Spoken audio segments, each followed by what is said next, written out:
అందరికీ నమస్కారం. Welcome to today session.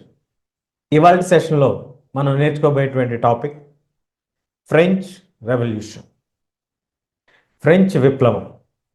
ఈ ఫ్రెంచ్ విప్లవం ఎలా జరిగింది, ఎందుకు జరిగింది, జరిగేటువంటి పరిణామ క్రమం, ఎవరైనా ఒక ప్లాన్ ప్రకారం విప్లవం చెయ్యాలి అనేటువంటి ఒక ఉద్దేశంతో జరిగిందా, లేదా ఆ విప్లవం జరిగేటువంటి క్రమాన్ని బట్టి జరిగిపోయిన తర్వాత వచ్చినటువంటి చారిత్రక మార్పుల్ని పరిగణలోకి తీసుకొని చరిత్రకారులు దీనిని అధ్యయనం చేసినప్పుడు వాళ్ళు మనకి ఈ స్టేజెస్ని తీసుకురావటం జరిగింది. ఎట్లా ఇది సంభవించింది అనేటువంటిది మనం చూసే ప్రయత్నం చేద్దాం. ఫ్రెంచ్ విప్లవం అసలు మన భారతదేశంలో ఎందుకు చదవాలి అనేటువంటి ప్రశ్న మనలో చాలామందికి వస్తూ ఉంటుంది. చరిత్ర పాఠాల్లో ఫ్రెంచ్ దేశానికి సంబంధించినటువంటి కొన్ని సంఘటనలను ఆధారం చేసుకొని జరిగినటువంటి ఒక యథార్థమైనటువంటి విషయం మనకెందుకు అవసరం, అసలు మన భారతీయ ప్రజానికానికి కానీ లేదా భారతీయ పిల్లలకి, ఇండియన్ సిటిజన్స్కి ఎందుకు ఇది అవసరం అనేటువంటి ఒక ప్రశ్న సహజంగా మనందరికీ వస్తూ ఉంటుంది. కానీ మనం ఈరోజు వాడేటువంటి చాలా పదాలలో ప్రముఖమైనటువంటి పదాలు రాజకీయ నేపథ్యంలో కనుక మనం తీసుకున్నట్లయితే లిబర్టీ, ఈక్వాలిటీ, ఫెటర్నిటీ. ఈ మూడు పదాలు, లిబర్టీ అంటే స్వేచ్ఛతో కూడుకున్నటువంటి స్వాతంత్రం, ఈక్వాలిటీ సమానత్వం, ఫెటర్నిటీ సోదర భావం. ఇవి మూడు మనం తరచూ వింటూ ఉంటాం రాజకీయ నాయకుల ఉపన్యాసాల్లో, రాజ్యాంగం రచించినటువంటి ఒక సందర్భంలో, రాజ్యాంగం గురించి ఉత్కటించేటువంటి సందర్భంలో, రాజ్యాంగం గురించి తెలియజేసేటువంటి పరిణామ క్రమంలో. మరి ఇలా జరిగేటువంటి ఈ యొక్క పదాలకు కూడా చరిత్ర ఉందా అంటే ఖచ్చితంగా అవుననే చెప్పాల్సి వస్తుంది. ఆ చరిత్రే మనకున్నటువంటి ఫ్రెంచ్ రెవల్యూషన్ ఒక భాగంగా మనం చూడటం జరుగుతుంది. ఫ్రెంచ్ రెవల్యూషన్ అనేటువంటిది మనకి it is not about France, it is about how the incidents took place and how the terms liberty, equality, fraternity have become the new language of politics, the new language of people, the new language of the system. కాబట్టి వాటి గురించి తెలుసుకునేటువంటి ప్రయత్నంలో భాగమే ఈ అధ్యయనమైనటువంటి French revolution, a legacy of liberty, freedom and equality. వాటికి ఉన్నటువంటి చారిత్రక నేపథ్యం, ఈ పదాలు ఎలా పుట్టాయి, వాటి యొక్క ప్రభావం ఎలా ఉంది, ఎలా వచ్చింది అనేటువంటి అంశాలన్నీ కూడా మనం తెలుసుకునేటువంటి ప్రయత్నం చేద్దాం. సో ఫస్ట్ మనం చూస్తే మనకి why this is very very important. Why this is very very important? First aspect, ఇంకా మీలో ఎవరైనా మన ఛానల్ సబ్స్క్రైబ్ చేసుకున్నట్లయితే దయచేసి సబ్స్క్రైబ్ చేసుకుంటారు కదా. క్వాలిటీ వీడియోస్ ఇన్ తెలుగు, కాంటెంట్లో క్వాలిటీ ఉండాలని కొంచెం టైం తీసుకొని ప్రాపర్గా పిల్లలకి ఉపయోగపడేటువంటిది, ముఖ్యంగా మన తెలుగు పిల్లలకి సిబిఎస్ఈ కంటెంట్ అందుబాటులో ఉండాలి అనేటువంటి ఒక ఉద్దేశంతో దీన్ని చేయటం జరుగుతుంది.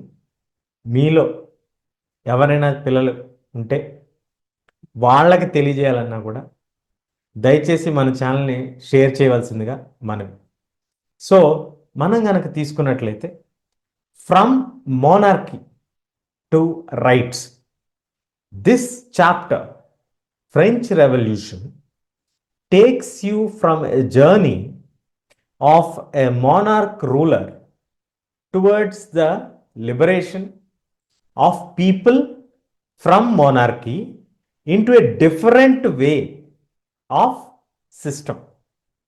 అంటే అప్పుడున్నటువంటి చారిత్రక నేపథ్యంలో రాజరికపు వ్యవస్థలో నుంచి అది కొత్త మార్గానికి, రాజకీయ మార్గానికి దారితీసినటువంటి పరిణామ క్రమాన్ని మనం చూసే ప్రయత్నం చేద్దాం. The concept of Liberty, freedom and equality have a deep history not to be taken for granted. ఎందుకు మనం ఇది చదవాలి అనేటువంటి ఒక ప్రశ్నకి సమాధానంగా మనం చెప్పాలి అంటే, ఈరోజు మనం అనుభవిస్తున్నటువంటి స్వాతంత్రం, ఈక్వాలిటీ, లిబర్టీ అనేటువంటి యొక్క భావజాలం ఏదైతే ఉందో, ఆ భావజాలానికి సంబంధించినటువంటి పదాలకు సంబంధించినటువంటి వాటికి ఎంతో చారిత్రక నేపథ్యం ఉన్నది అనేటువంటి విషయాన్ని మనం తెలుసుకోవాలి. అలాగే ఈ రెవల్యూషన్ ఎందుకు ప్రధానం? ఇప్పుడు ఫ్రెంచ్లోంచి వచ్చినటువంటి లిబర్టీ, ఈక్వాలిటీ, ఫ్రీడమ్ అనేటువంటిది మనకి ఎలా ప్రధానమైందో, అదేవిధంగా ఒక రాజకీయ పరమైనటువంటి మార్పులకు కూడా అది నాందయ్యింది. This revolution dismantled the feudal privileges. అప్పుడున్నటువంటి ప్రత్యేకమైనటువంటి రాయితీలు ఉన్నటువంటి వ్యవస్థ నుంచి అందరూ సమానులే అనేటువంటి ఒక నిర్వహణ, రాజకీయపరమైనటువంటి విధాన మార్పుకి ఇది దారితీసింది. వీటన్నిటిని మనం లిఖించుకొని వాటిని హక్కులుగా పాటించేటువంటి ఒక పరిణామానికి అది దారితీసింది. కేవలం ఫ్రాన్స్ దేశంలో మాత్రమే జరిగి అక్కడ మాత్రం ఆగిపోయి ఉంటే మనం ఖచ్చితంగా ఈ యొక్క పాఠాంశాన్ని చదవాల్సినటువంటి అవసరం ఉండేది కానే కాదు. మరి ఎందుకు చదువుతున్నాం అనేటువంటిది మనం ఆల్రెడీ క్లుప్తంగా తెలుసుకున్నాం. కాబట్టి దాని యొక్క గ్లోబల్ ప్రజెన్స్, ఈరోజు మనకున్నటువంటి అంతర్జాతీయ పరంగా అనేక దేశాలలో మనం వాడుతున్నటువంటి యొక్క పదాలు సెంట్రల్ ఐడియాస్గా విస్తరించి, ఆ తర్వాత మనకి ఆసియా, ఆఫ్రికా, సౌత్ అమెరికా లాంటి ఖండాలలో అనేకమైనటువంటి జాతీయ ఉద్యమాలకి స్ఫూర్తిగా నిలిచినటువంటి ఈ యొక్క new political language is the legacy of Liberty, freedom and equality. So మనం ఈరోజు తెలుసుకోబోయేటువంటి యొక్క పాఠ్యాంశం చాలా ముఖ్యమైనటువంటి పాఠ్యాంశం. ముఖ్యంగా చరిత్రను గనక మనం సరిగ్గా తెలుసుకుంటే మనం ఈరోజు అనుభవించేటువంటి ప్రతి ఒక్క హక్కు, వాటి యొక్క రావటానికి గల మూలాల నుంచి తెలుసుకునేటువంటి ప్రయత్నంలో భాగంగా ఈరోజు నాగరికులుగా ఉన్నటువంటి మనకి, ఈరోజు మనం అనుభవిస్తున్నటువంటి ఈక్వాలిటీ, ఫండమెంటల్ రైట్స్, వీటన్నిటికీ ఒక రకమైనటువంటి నాంది, ఒక రకమైనటువంటి పునాది ఏమిటి అనేది తెలుసుకునేటువంటి ప్రయత్నంలో భాగంగానే ఈ యొక్క చాప్టర్ని మనం ఇవ్వటం జరుగుతుంది. సో ఏదైనా ఒక విషయాన్ని తెలియజేసేటప్పుడు ఆ క్రమంలో భాగంగా ఒక విషయం తాలూకా కంటెక్స్ట్, అసలు ఎందుకు చదువుకోవాలి మనం, ఏమిటి దీని యొక్క ఉద్దేశం అనేటువంటి తెలుసుకోవటం లేదా తెలియజేయటం, అలాగే దానికి తాలూకా పూర్వపరమైనటువంటి ఏదైనా ఒక సంఘటన కానీ ఒక నేపథ్యాన్ని కానీ ఎస్టాబ్లిష్ చేయటం, దాంతోపాటు ప్రస్తుతానికి రిలవెంట్గా ప్రస్తుతం మనం ఈ ఐడియాని ఎక్కడ వాడుతున్నాం అనేటువంటి కనెక్ట్ తీసుకొచ్చేటువంటి ప్రయత్నం, దాంతోపాటు హౌ సింప్లిఫైడ్ ఇట్ ఈస్, చాలా సరళీకృతమైనటువంటి భాషలో ప్రజెంట్ చేస్తూ, అలాగే మీ అందరికీ అర్థం అవ్వాలి అని ఇంగ్లీషు మరియు తెలుగులో కూడా దీన్ని తీసుకొచ్చేటువంటి ప్రయత్నం చేస్తున్నాం. కొంతమందికి ఇది కొంచెం సోదిలాగా, నసలాగా అనిపించవచ్చు. కానీ ఇది ప్రతి ఒక్క పిల్లవాడికి సరళీకృతమైనటువంటి భాషలో కాంప్లికేటెడ్ అయినటువంటి బిగ్ ఐడియాస్ని చిన్నగా వాళ్ళకి అర్థమయ్యేటట్టుగా, వాళ్ళ వయసు 14-15 ఏళ్ళ వయసు ఉన్నటువంటి వాళ్ళకి చరిత్ర అనేటువంటిది ఇంటర్నేషనల్ హిస్టరీ లేదా వరల్డ్ హిస్టరీ పెద్దగా అవగాహన లేనటువంటి పిల్లలకి మనం ఇంట్రడ్యూస్ చేసేటువంటి క్రమంలో కానీ లేదా ఇతర టాపిక్స్ ఏవైనా చెప్పేటువంటి క్రమంలో మనం ఖచ్చితంగా దాని తాలూకా నేపథ్యాన్ని దాని తాలూకా కంటెక్స్ట్ ఇవ్వకపోతే అర్థం అవ్వటానికి అవకాశాలు చాలా తక్కువ. అందువలన ఇది కొంచెం డీటెయిల్డ్గా వెళ్ళేటువంటి ప్రయత్నం చేస్తున్నాం. కొంతమందికి ఇది నచ్చినటువంటి సందర్భంలో వాళ్ళు దీన్ని ఫాస్ట్ ఫార్వర్డ్ లూప్లో పెట్టుకొని చూడవచ్చు, లేకపోతే you are most welcome. So ఇది బేసిక్గా ప్రతి ఒక్క యావరేజ్ సామాన్యమైనటువంటి పిల్లవాడికి ఎలాంటి పూర్వ నాలెడ్జ్ అంటే ప్రీవియస్ నాలెడ్జ్ లేనటువంటి వాళ్ళకి ఉద్దేశించి చెప్పేటువంటి ప్రయత్నం కాబట్టి దయచేసి అందరూ కూడా సహకరించవలసిందిగా మనం. నా మూవింగ్ అహెడ్, ఏంటి అసలు మనం ఈరోజు నేర్చుకోబోయేటువంటి ఈ యొక్క లెర్నింగ్ ఆబ్జెక్టివ్స్ ఏంటి? మనం ఈ యొక్క పాఠ్యాంశం అయ్యేటువంటి సందర్భంలో ఏమేమి కవర్ చేయటం జరుగుతుంది? మొట్టమొదటిగా మీరు చూస్తే analyse the causes of the revolution. అసలు ఒక రెవల్యూషన్, ఒక విప్లవం అనేది జరిగింది కదా, అది ఎందుకు జరిగింది, దానికి సంబంధించినటువంటి సామాజిక, social, economic and political circumstances that led to the outbreak of revolutionary protest in France. France దేశంలో ఎందుకు ఇలాంటి ఒక విప్లవం జరిగింది, దానికి దారి తీసినటువంటి పరిణామాలు, అవి రాజకీయపరమైనవా, సామాజిక పరమైనవా, లేదా ఆర్థిక పరమైనటువంటివా అనేటువంటిది చూస్తాం. తర్వాత మన ఆబ్జెక్టివ్ వచ్చి understand the shift in governance. ఎలాగా ఒక రాజరికపు వ్యవస్థ నుంచి ఒక న్యూ సిస్టమ్ ఆఫ్ గవర్నెన్స్లోకి మార్పు చెందింది. ఆ తర్వాత మనం దాని యొక్క ప్రభావం ఎలా ఉంది, ఇవాల్యుయేట్ ద సోషల్ ఇంపాక్ట్, దాని యొక్క ప్రభావం ఎలా ఉంది, డిఫరెంట్ సెక్షన్స్, డిఫరెంట్ గ్రూప్స్ పైన ఎలాంటి ప్రభావాన్ని చూపించింది, అక్కడి నుంచి మనకి డెమోక్రసీకి ఉన్నటువంటి లింక్ ఏమిటి అనేటువంటిది మనం తీసుకునే ప్రయత్నం చేస్తాం. దాంతో పాటు ప్యారలల్గా ఇవి కోర్ ఐడియాస్ అయితే, వీటితో పాటు ప్యారలల్గా what are the contradictions in universal rights. ఈ యూనివర్సల్ రైట్స్లో మనకి కొంతమందికి వచ్చి కొంతమందికి రానటువంటి ఈ వైరుధ్యం ఏమిటి అనేది మనం చూస్తాం. ఆ వైరుధ్యంతో పాటు ఒక విప్లవం తర్వాత ఏదైతే ఒక నియంతృత్వ రాజకీయపరమైనటువంటి రాజరికాన్ని వద్దనుకొని మార్పు చెందినటువంటి వ్యవస్థ మళ్ళీ క్రమేపీ ఒక నెపోలియన్ అధికారంలోకి ఎలా మారిపోయింది, మారిపోయినటువంటి క్రమంలో ఏ విధంగా ఈ మారి కొత్తగా వచ్చినటువంటి చట్టాలు రాజరికంలోతో కలిసి ఎలా పయనాన్ని సాగించాయి, ఆ సమయంలో వచ్చినటువంటి మార్పులు ఏమిటి, అసలు ఎలా కోరిలేట్ అయినాయి అనేటువంటిది మనం చూస్తాం. దాంతోపాటు access to the global legacy, ప్రపంచవ్యాప్తంగా ఈ ఐడియాస్ యొక్క విస్తరణ ఎలా జరిగింది అనేటువంటిది మనం చూడటం జరుగుతుంది. So be very, very cautious. We are going to start from analysis the causes of the revolution, and we'll see where they have impacted, rise of Napoleon, and also the assess the global legacy. ఎంతవరకు ఈ core ideas rest of the వరల్డ్ని inspire చేశాయి అనేటువంటిది మనం చూస్తాం. So ఇక్కడ మనం గమనించినట్లయితే ఫ్రెంచ్ రెవల్యూషన్ అనేటువంటి ఒక కాన్సెప్ట్ని మనం తీసుకున్నప్పుడు how and what are the reasons for the cause of French Revolution?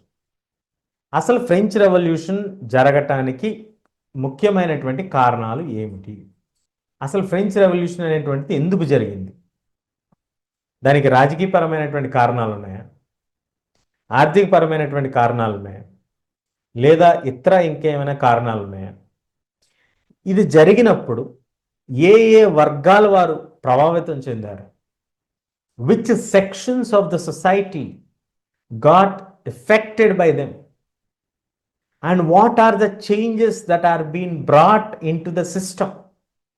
The system itself got changed. పూర్తిగా రాజకీయ విధానంలో మార్పులు వచ్చాయి. ప్రజల యొక్క ఆలోచన విధానంలో మార్పు వచ్చింది. ఏ విధంగా ఈ మార్పులు సంభవించాయి?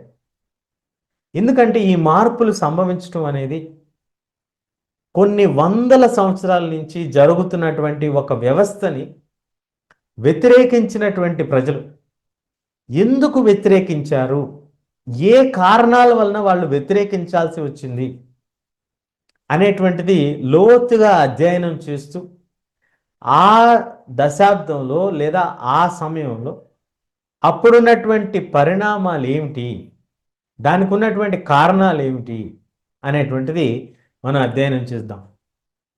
సో ముందుగా మనం తీసుకున్నట్లయితే మొత్తం దీన్ని స్టేజెస్గా కనుక మనం డివైడ్ చేసుకున్నట్లయితే మనకి ఇది ఫస్ట్ స్టేజ్ ఫైనాన్షియల్ క్రైసిస్. ఈ ఫైనాన్షియల్ క్రైసిస్లో మనకి 1774లో స్టార్ట్ అవుతుంది స్టోరీ. 1774వ సంవత్సరంలో వచ్చినటువంటి ఈ యొక్క ఆర్థిక సంక్షోభం లేదా ఆర్థిక ఇబ్బందులు అనుకోవచ్చు. ఈ ఆర్థిక ఇబ్బందులతో మనకి కథ మొదలవుతుంది. ఆర్థిక ఇబ్బందులు రావటానికి అసలు సమాజంలో ఉన్నటువంటి విధానం ఏమిటి అనేది మనం తీసుకున్నప్పుడు సమాజంలో ఉన్నటువంటి డిఫరెంట్ సెక్షన్స్ గురించి తెలుస్తుంది. అనేక వర్గాల గురించి మనం అధ్యయనం చేస్తాం. ఆ వర్గాలతో పాటు అప్పుడున్నటువంటి ఈ యొక్క పరిణామాలు ఏంటి అనేటువంటిది మనం చూస్తాం. ఈ పరిణామాల్లో భాగంగా అప్పుడు సంభవించినటువంటి ఆహార ధాన్యాల యొక్క కొరతకి కారణాలు ఏమిటి? What is the reason for subsistence crisis during the period of the financial crisis? Financial క్రైసిస్తో పాటు అదే సమయంలో ఆ కాలంలో ఏర్పడినటువంటి ఈ యొక్క ఆహార ధాన్యాల యొక్క కొరతకి సంబంధించినటువంటి కారణాలు, ఇవి రెండు ఒకేసారి రావటానికి సంభవించినటువంటి పరిణామాలు, మరి ఆ సందర్భంలో ప్రజలలో చైతన్యానికి ప్రధానమైనటువంటి కారణం the spark of enlightenment by the philosophers, thinkers, కొత్త కొత్త ఆలోచనని ప్రజల్లో రేకెత్తించినటువంటి గొప్ప గొప్ప రచయితలైనటువంటి జాన్ లాక్, జీన్ జాకస్ రూసో వంటి వారి యొక్క ఐడియాలజీస్ని మనం చూడటం జరుగుతుంది. ఇది స్టేజ్ 1. స్టేజ్ 1 నుంచి మనం స్టేజ్ 2కి వెళ్తాం. స్టేజ్ 2లో కనుక మనం తీసుకున్నట్లయితే అసలు రాజకీయ పరంగా ఉన్నటువంటి సామాజిక విధానాల్లో వచ్చినటువంటి మార్పులు, వాట్ ట్రిగర్డ్ ద మూమెంట్. ఏదైనా ఒక విషయం జరగటానికి ఆ విషయాన్ని ట్రిగర్ చేసినటువంటి పరిణామం ఏంటి, ఇమ్మీడియట్గా అది జరగటానికి కారణమైన అంశాలు ఏమిటి అనేటువంటిది మనం చూస్తాం. సో ఎస్టేట్స్ జనరల్ కాన్సెప్ట్ చదువుతాం. తర్వాత storming of the Bastille palace, ఒక కోటపై ప్రజలు దాడి చేయడం చూస్తాం. తర్వాత వాళ్ళు అసెంబ్లీ ఫామ్ చేసుకోవటం, ఆ తర్వాత ఒక గొప్ప భయం, great fear among the people, ప్రజలలో వచ్చినటువంటి ఒక భయం, ఆ భయం తాలూకా పరిణామం ఎలా జరిగింది అనేటువంటిది మనం స్టేజ్ 2లో భాగంగా మనం చూస్తాం. స్టేజ్ 2 నుంచి స్టేజ్ 3కి వచ్చేటప్పటికి మనం కొత్త రాజ్యాంగం, థర్డ్ ఎస్టేట్కి వచ్చినటువంటి కొత్త పవర్స్, అసలు ఈ ఎస్టేట్స్ అంటే ఏంటి అవి చూసుకున్న తర్వాత రైట్స్ ఆఫ్ మ్యాన్, ఒక మనిషికి ఉండాల్సినటువంటి హక్కులు ఏమిటి, అందులో ముఖ్యంగా రైట్స్ ఆఫ్ మ్యాన్ అన్నప్పుడు ఉమెన్కి కూడా రైట్స్ ఉన్నాయా లేదా కొంతమందికి మాత్రమే హక్కులు ఉన్నాయా ఏమిటి అనేటువంటిది మనం గమనిస్తూ స్టేజ్ 4లోకి వెళ్ళటం జరుగుతుంది. అప్పుడు ఆ పరిణామ క్రమంలో విప్లవాత్మకంగా వచ్చినటువంటి రాడికల్ ఆలోచనలతో వచ్చినటువంటి జాకోబిన్స్, వాళ్ళ తాలూకా పరిపాలన, దానికి ప్రజల యొక్క పేరు, చరిత్రకారులు దాన్ని పెట్టుకున్నటువంటి పేర్లు రెయిన్ ఆఫ్ టెర్రర్, ఒక భయానకమైనటువంటి పీరియడ్ అనేటువంటి ఒక భావాన్ని మనం ఎందుకు ఏర్పడింది అనేటువంటిది మనం ఆలోచన చేయటం, దాని గురించి అధ్యయనం చేయటం. ఈ విధంగా అధ్యయనం చేసుకుంటూ వెళ్ళేటువంటి క్రమంలో మనకి ఈ ట్రాన్సిషన్స్ జరుగుతూ ఉన్నటువంటి కాలం 1792 నుంచి 94 వరకు రెయిన్ ఆఫ్ టెర్రర్ని చూసిన తర్వాత ఆ టెర్రర్ నుంచి వచ్చినటువంటి రెబెలియస్ నేచర్ నుంచి ప్రజల్లో ఉన్నటువంటి ఆలోచనలో మార్పు రావడంతో అప్పుడు వచ్చినటువంటి రాజకీయపరమైనటువంటి మార్పులు, అది పరిణామ క్రమంలో నెపోలియన్కి ఎలా దారితీసింది, నెపోలియన్ రాజు అవ్వటానికి ఆ తర్వాత నియంతృత్వ ధోరణి అవలంబించటానికి ఏ విధంగా అది దారితీసింది, ఏ విధంగా నెపోలియన్ పిక్చర్లోకి రావటం జరిగింది అనేటువంటి అంశాలని మనం చూడటం జరుగుతుంది. తర్వాత ఇది జరుగుతున్నప్పుడు మనం గమనించాల్సినటువంటి ఒక ప్రధానమైనటువంటి పాయింట్ ఏంటంటే, మనకి ఏదైనా ఒక పెద్ద ఇన్సిడెంట్ జరుగుతున్నప్పుడు ఒక ప్రదేశంలో కానీ ఒక ప్రాంతంలో కానీ దాంతోపాటు సమాంతరంగా కొన్ని జరుగుతూ ఉంటాయి పరిణామాలు. ఉదాహరణకి మనం ట్రాఫిక్లో మనం వెళ్తూ ఉన్నప్పుడు మనం ట్రాఫిక్లో వెళ్తున్నాం కాబట్టి మిగతా ప్రపంచం అంతా కూడా ఆగిపోయేటువంటి అవకాశం ఉందా? ఒక చోట ట్రైన్ వెళ్తూ ఉండొచ్చు, మరొక చోట ఏరోప్లేన్ వెళ్తూ ఉండొచ్చు, మరొక చోట కేవలం ట్రావెలింగ్ సంబంధించి మనం తీసుకొని ఉంటే మనం వెళ్తున్నటువంటి రోడ్డు, మనం వెళ్తున్నటువంటి వీధులు కానీ దాటి వేరే వీధుల్లో వేరే వాళ్ళు వేరే వేరే పనులు, అనేకమైనటువంటి పనులు సైమల్టేనియస్గా జరుగుతూ ఉంటాయి. అలాగే విప్లవం జరిగినటువంటి కాలంలో కూడా there were parallel journeys that happened. ఒకటి జరుగుతున్నటువంటి సమయంలోనే మరొకటి కూడా జరుగుతూ వస్తే అవి రెండు సమాంతరంగా జరిగి సమాజంలో గనక సమాజంలో మార్పులకు కనుక దారితీసినట్లయితే దాన్ని మనం ప్యారలల్ జర్నీస్గా మనం గుర్తిస్తాం. అలాంటి కొన్ని ప్యారలల్ జర్నీస్ అయినటువంటి ఉమెన్ జర్నీ, ఆడవాళ్ళ యొక్క హక్కుల కోసం పోరాటం జరిగినటువంటి సందర్భం, అలాగే స్లేవరీకి వ్యతిరేకంగా జరిగినటువంటి పోరాటం, అలాగే జర్నీ ఆఫ్ ఎవ్రీడే లైఫ్, సామాన్యుడి యొక్క జీవనం ఎలా నడిచింది, రాజకీయపరమైనటువంటి మార్పులు జరుగుతున్నటువంటి కాలంలోనే ఆడవాళ్ళు తమ యొక్క హక్కుల కోసం పోరాటం చేస్తున్నారు. స్లేవరీకి వ్యతిరేకంగా పోరాటం లేదా స్లేవరీని అబాలిష్ జరిగేటువంటి పరిణామ క్రమం, దాంతోపాటు రోజువారీ దైనందిన జీవితంలో మార్పులు ఏ విధంగా జరిగాయి, ఇవన్నీ కూడా మనం కవర్ చేసుకుంటూ ఫైనల్గా మనం we will see the destination and legacy. Napoleon's empire ఎంత విస్తారంగా విస్తరించింది, రాజుగా ఎలా ప్రకటించబడ్డాడు ఆయన, రాజరికం నుంచి తను ఓడిపోవటం, ఆ ఓడిపోయినటువంటి క్రమంలో తను ఏ విధంగా వాటర్లూ యుద్ధంలో ఓడిపోయాడు, ఆ తర్వాత జరిగినటువంటి పరిణామాలు ప్రపంచవ్యాప్తంగా ఎలాంటి పరిణామాన్ని చూపించాయి, గ్లోబల్ ఇంపాక్ట్, అవి మనకి భారతదేశంలో స్వతంత్ర పౌరులకి, భారతదేశంలో స్వాతంత్రం కోసం పోరాటం చేసినటువంటి రాజా రామ్మోహన్ రాయ్, ముఖ్యంగా సోషల్ రిఫార్మర్స్ అయినటువంటి రాజా రామ్మోహన్ రాయ్, అలాగే మనకి టిప్పు సుల్తాన్, వీరందరూ కూడా ఆ సమయంలో ఉన్నారు కాబట్టి అందులో నుంచి స్ఫూర్తిని పొందటం మనం ఇందులో గమనించాల్సినటువంటి విషయం. సో ఇది మనకి డిఫరెంట్ స్టేజెస్లో మనం కవర్ చేయబోయేటువంటి జర్నీ. స్టేజ్ 1లో మనం తీసుకున్నట్లయితే ఓల్డ్ రెజిమ్ అంటే ఏంటి, 1789 సంవత్సరంలో వచ్చినటువంటి ఒక రెవల్యూషన్ కాలం జరగక ముందు ఉన్నటువంటి సిస్టమ్ అంతటినీ కూడా మనం ఓల్డ్ రెజిమ్గా పిలవటం జరుగుతుంది. స్టేజ్ 2 1789 సంవత్సరంలో జరిగినటువంటి మార్పులు, ఆ తర్వాత జరిగినటువంటి సిస్టమ్, దాన్ని ఇరప్షన్ స్టేజ్ అన్నారు. స్టేజ్ 3 కాన్స్టిట్యూషనల్ మోనార్కీ ఎస్టాబ్లిష్ అయ్యింది, రాజరికపు వ్యవస్థ నుంచి రాజ్యాంగం చేత నడపబడేటువంటి ఒక వ్యవస్థ ఏర్పడింపబడింది, అది కాన్స్టిట్యూషనల్ మోనార్కీ. ఆ తర్వాత రాడికలైజేషన్ అండ్ టెర్రర్, అది ఏ విధంగా ఎఫెక్ట్ పడింది?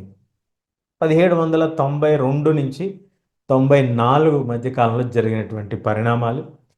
తర్వాత ద డైరెక్టరీ, అంటే ఐదుగురు రాజకీయాలు, ఐదుగురు మధ్య అధికారాన్ని వికేంద్రీకరణ తీసుకురావాలి అనేటువంటి ఉద్దేశంతో 5 డైరెక్టర్స్ రూల్ చేసినటువంటి సందర్భం.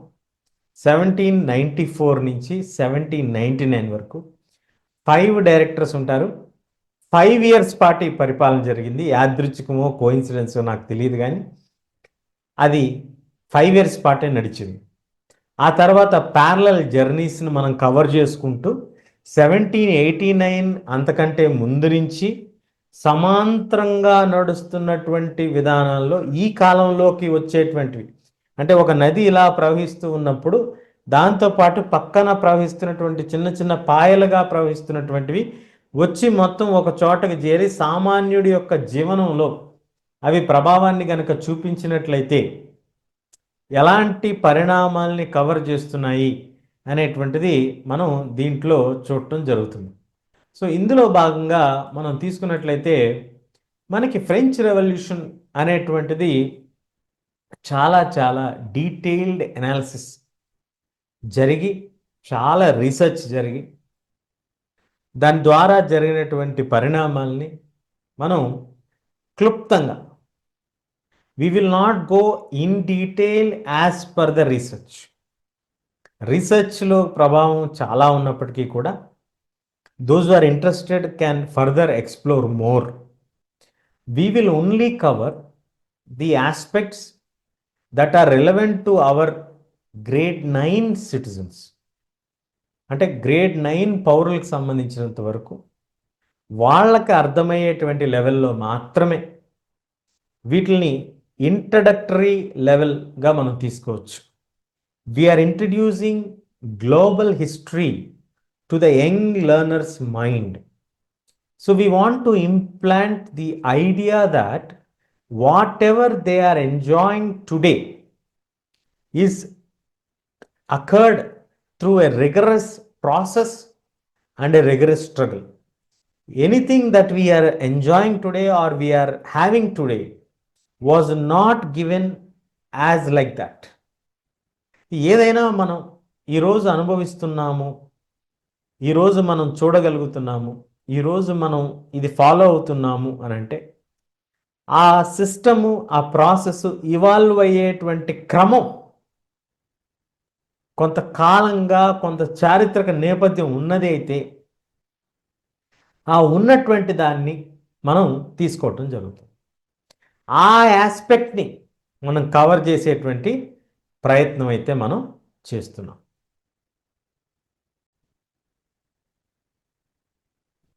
Attack on the Bastille palace. Date 14 July 1789. నేను జనరల్గా యాక్టివిటీ చేసేటప్పుడు పిల్లలకి ఈ యాక్టివిటీ ఇచ్చాను. 5 W's అనేటువంటి యాక్టివిటీ ఇచ్చాను. What, where, when, why and who are doing the activity. ఇప్పుడు ఒకసారి అదే ప్రాసెస్లో మనం కనుక తీసుకున్నట్లయితే, వాట్ హ్యాపెండ్, అక్కడ ఉన్నటువంటి ప్యారిస్ అనేటువంటి నగరంలో ఈస్టర్న్ పార్ట్ ఆఫ్ ద సిటీలో బాస్టైల్ అనేటువంటి ఒక కోట ఉంది. ఆ కోటలో ఏం జరిగింది? ఆ కోటకి ప్రజలు దాడి చేయటానికి వచ్చారు. ఎందుకు దాడి చేయటానికి వచ్చారు? What happened, who is doing, people are doing. People form them as people militia. People militia అంటే ఏంటి? ఇదేదో కొత్త పదంలాగా ఉందనుకుంటున్నాం. మామూలుగా మనకి మిలిటరీ అంటే ఏంటి? జనరల్గా ఒక యూనిఫార్మ్డ్ ఫోర్సెస్గా మనం పిలుస్తాం. అంటే ఏంటి? వాళ్ళకి ఒక నిర్ణీతమైనటువంటి కోడ్ ఆఫ్ కాండక్ట్ రూల్స్, వాళ్ళకి నిర్దిష్టమైనటువంటి ట్రైనింగ్, నిర్దిష్టమైనటువంటి నైపుణ్యాన్ని వాళ్ళకి నేర్పించడం జరుగుతుంది. ఆ నేర్పించిన తర్వాత మాత్రమే వాళ్ళని ఈ యొక్క యుద్ధాలకి వాటికి పంపుతూ ఉంటారు. అది జనరల్గా మిలిటరీ లేదా ఆర్మీ, నేవీ, ఇట్లా రకరకాల పేర్లతో మనం పెంచుకుంటాం. కానీ ప్రజలే తామంతట తామే ఒక ఆర్మీ లాగా ఏర్పడితే దాన్ని మనం పీపుల్స్ ఆర్మీ అని అనొచ్చు. కానీ వాళ్ళ దగ్గర ఆయుధాలు కూడా ఉంటే, ఆయుధాలు లేవు ప్రస్తుతానికి, ఆయుధాలు దొరుకుతాయేమో అనేటువంటి ఉద్దేశంతో వెళ్ళి అక్కడ అటాక్ చేసేటువంటి ప్రయత్నం. అటాక్ ఎప్పుడు చేస్తాం మనం? ఏదైనా ఒక విషయాన్ని మనకి వ్యతిరేకిస్తున్నటువంటి సందర్భంలో సంకుటితంగా సంఘర్షణ చేయాలనేటువంటి ఉద్దేశంతో అందరం ఒక గుంపుగా ఏర్పడి దాడి చేసేటువంటి క్రమం, అంటే దాడి చేశారు అనేటువంటిది మనకు తెలుస్తుంది ఇక్కడ. హూ, వాట్, వేర్, ప్యారిస్లో, వెన్, 1789 జూలై 14th, ఇట్లా మనకు జరిగింది. సో ఇది ఎప్పుడైనా ఎక్కడైనా జరగచ్చు కదండి. దానికి ఉన్నటువంటి ప్రత్యేకత ఏంటి? ఏమిటి దీనికి ఉన్నటువంటి ప్రత్యేకత? అది కదా ప్రధానమైనటువంటి అంశం. మనకి ఎక్కడైనా ప్రజలు రావచ్చు, గుంపుగా దాడి చేయొచ్చు.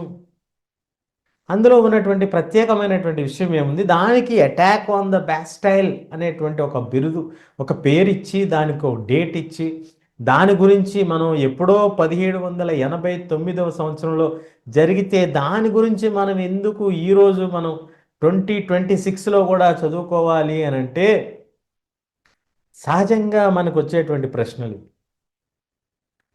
On the morning of July 14, 1789, a group of several hundred people marched to the fortress prison and stormed it. దీనికి కంటెక్స్ట్ ఏంటంటే, ఆ రోజు తెల్లవారుజామునే జూలై 14 తెల్లవారుజామున 1789వ సంవత్సరంలో కొన్ని వందల మంది గుంపుగా ఏర్పడి వచ్చి రాజుగారి యొక్క కోట లాంటి ఒక బందీఖానా, ఒక జైలు లాంటి దాంట్లో, దానిపైన ఒక స్టామ్ లాగా ఒక దాడి, భయంకరమైనటువంటి దాడికి యత్నించారు. ఇది సహజంగా ఎక్కడైనా జరుగుతుందా? ఎప్పుడైనా ఎక్కడైనా మీరు విన్నారా? ఒక రాజుగారు పరిపాలిస్తున్నటువంటి సమయంలో ఒక ప్రశ్న అడిగితేనే మనం ఆ ప్రశ్న అడిగినటువంటి వ్యక్తిని బంధించి, నిర్బంధించి, వాణ్ణి నానా హింసలు పెట్టినటువంటి కాలం ఉన్నటువంటి రాజరికపు వ్యవస్థల్ని మనం చూసాం. అలాంటి రాజరికపు వ్యవస్థలో రాజుగారు బంధించేటువంటి ఒక జైలు, కోట లాంటి జైలులో ఉన్నటువంటి దానిపైన ప్రజలు గుమ్ముకూడి ఒక దాడి చేసేటువంటి ప్రయత్నం చేయటం సహజంగా ఎక్కడా జరగనటువంటి పరిణామం చరిత్రలో. రాజరికపు వ్యవస్థలో దాడి చేస్తే రాజుగారి పైన దాడి చేస్తారు కానీ, లేదా ప్రజల్లో తిరుగుబాటు వస్తే అది ఏ ఒక్క అధికారినో దాడి చేస్తారు కానీ, ఇలా ఒక జైలుకు సంబంధించినటువంటి దాన్ని దాడి చేయటం అనేది చరిత్రకారులకి కొంచెం ఆలోచన రేకెత్తించినటువంటి అంశం. ఇలా ఆలోచన రేకెత్తించినటువంటి ఒక అంశం కాబట్టే దాన్ని ఇంకొంచెం లోతుగా అధ్యయనం చేయాలి అనేటువంటి ఒక ఉద్దేశంతో అసలు ఏం జరిగి ఉంటుంది, ఇదేమన్నా ఒక్కరోజులో జరిగినటువంటి పరిణామమా? ఒక్కరోజులో జరిగేటువంటి పరిణామం అయితే 14 జూలై రోజు మాత్రమే ఎందుకు జరిగింది? 1 జూలై రోజు ఎందుకు జరగలేదు? లేదా అంతకు ముందు ఎందుకు జరగలేదు? ఆ ఇన్సిడెంట్ జరగటానికి దారి తీసినటువంటి పరిణామాలు ఏమిటి అనేటువంటి దాన్ని అధ్యయనం చేసుకుంటూ వాళ్ళు రావటం జరిగింది. ఈ విధంగా అధ్యయనం చేసుకుంటూ వచ్చినటువంటి సందర్భంలో అసలు ఫ్రెంచ్ సమాజం ఎలా ఉంటుంది అనేటువంటిది తీసుకోవటం జరిగింది. 1774వ సంవత్సరంలో అసలు ఎలా ఉంది అంటే, ఆర్థికంగా పూర్తిగా చితికిపోయినటువంటి పరిణామాలండి అని చెప్పడం జరిగింది. ఏమిటి అసలు ఎవరు రాజెవరు, అప్పుడున్నటువంటి కారణాలు ఏమిటి, ఎందుకు ఆర్థికంగా వాళ్ళు ఇబ్బంది పడుతున్నారు అనేటువంటి దాన్ని మనం గనక అధ్యయనం చేస్తే, మొట్టమొదటిగా Louis the 16 ascended the throne in 1774. 1774వ సంవత్సరంలోనే లూయి ద 16 అంటే లూయి 16 పేరు కలిగినటువంటి రాజు రాజ్యాధికారాన్ని చేపట్టడం జరిగింది. రాజ్యాధికారం చేపట్టేటువంటి సందర్భంలో ఆయన రాజుగా అయిన తర్వాత ఆయన వెళ్ళి ఖజానాని వెతికి చూసినటువంటి సందర్భంలో ఖజానా మొత్తం కూడా ఖాళీగా ఉంది అనేటువంటి సమాచారం ఆయనకి అందింది. ఖజానా మొత్తం ఖాళీగా ఉందా అంటే ఎందుకు ఖాళీగా ఉంది అని ఆలోచన చేసినటువంటి ఒక సందర్భంలో అసలు ఏ కారణాల వలన మనకి ఖజానా అనేది ఖాళీగా ఉంది అనేది చూస్తే ప్రధానంగా ఉన్నటువంటి కారణాలు ఏమిటి అని అంటే, ఆ రాయల్ కోర్ట్ యొక్క మెయింటెనెన్స్, ఎక్స్ట్రావగెంట్ స్ప్లెండెడ్ రాయల్ కోర్ట్ అంటారు. విపరీతమైనటువంటి దర్పణం, రాజసం ఉట్టిపడేటువంటి రాజభవనం. ఆ రాజభవనంలో అనేక మందికి కలిగించేటువంటి సకల సౌకర్యాలు, వాటికి అయ్యేటువంటి ఖర్చులు నిమిత్తం అయినటువంటి ఖర్చు వలన, అలాగే అమెరికాలో జరుగుతున్నటువంటి తిరుగుబాటు యుద్ధానికి ఫ్రెంచ్ వాళ్ళు కూడా సపోర్ట్ చేయడం జరిగింది. సో దాదాపుగా ఒక 10-13 సంవత్సరాల నుంచి వాళ్ళకి సపోర్ట్ చేస్తున్నారు కాబట్టి చాలా వరకు ఎకానమీలో మనీ అంతా కూడా ఆర్మీకి, యుద్ధాలకి స్పెండ్ చేయటం జరుగుతుంది. ఈ రకంగా మ్యాసివ్ ఫైనాన్షియల్ డ్రెయిన్, కంటిన్యూస్గా యుద్ధాలు జరగటం, ఈ యుద్ధంతో పాటు అనేక యుద్ధాలు జరుగుతూ ఉంటాం చుట్టుపక్కల. దాంతోపాటు అమెరికన్ రెవల్యూషన్లో వీళ్ళు కూడా అమెరికా వాళ్ళకి సపోర్ట్ చేస్తూ బ్రిటన్కి వ్యతిరేకంగా వీళ్ళు యుద్ధం చేయటం, ఇవి కారణాలతో పాటు మనం కనుక తీసుకున్నట్లయితే గవర్నమెంట్ బడ్జెట్లో ఎక్కువ శాతం అప్పులకు కట్టేటువంటి వడ్డీలో వెళ్ళిపోతుంది. చాలా మొత్తాన్ని అప్పుగా తీసుకున్నారు కాబట్టి ఆ అప్పుని చెల్లించేటువంటి పరిణామ క్రమంలో వడ్డీ కడుతున్నటువంటి సందర్భంలో వడ్డీకి ఎక్కువ ధనాన్ని వెచ్చించాల్సినటువంటి పరిస్థితి కనిపించింది. మరి లూయి ద 16 ఈ సమస్యని ఎలా సాల్వ్ చేశారు? సహజంగా మీ అందరికీ తెలిసే విషయం ఏంటంటే, లూయి ద 16 1774వ సంవత్సరానికి అతని వయసు కేవలం 20 సంవత్సరాలు మాత్రం. 20 సంవత్సరాల వయసులో ఆయన రాజుగా నియమించబడ్డాడు అనుకోవచ్చు, లేదా ప్రకటించబడ్డాడు. దాంతోపాటు అతనికి అప్పుడే కొత్తగా వివాహం కూడా అయింది. మరి రాజుగారు కాబట్టి రాజుగారు ఎవరిని చేసుకున్నారంటే ఆస్ట్రియన్ యువరాణి అయినటువంటి మేరీ యాంటాయినెట్, మేరీ అని పెట్టుకుందాం సింపుల్గా. సో మేరీని వివాహం చేసుకుంది. ఆమె పొరుగు దేశపు యువరాణి, ఈ దేశపు మహారాణి కాబట్టి వీళ్ళు అధికారం చేపట్టేటువంటి సందర్భానికి, సమయానికి అప్పుడున్నటువంటి ఆర్థిక పరిణామం ఈ విధంగా ఉంది. మరి 1774 నుంచి ఈయన ఏమి చేసి ఉంటాడు అనేటువంటిది మనం తీసుకున్నట్లయితే, అసలు అప్పుడు సమాజం ఎలా ఉండేదండి అంటే, మనకి సమాజంలో ప్రజలందరినీ కూడా 3 విభాగాలుగా వాళ్ళు విభజించుకున్నారు. ద సొసైటీ ఆఫ్ ఎస్టేట్స్ అంటాం, అంటే 3 ఎస్టేట్స్గా వాళ్ళు డివైడ్ చేసుకున్నారు. First estate, second estate, third estate.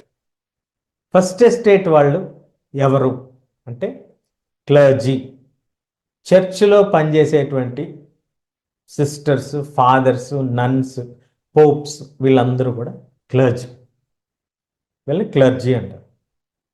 Enjoyed privileges by birth and were exempted from state taxes.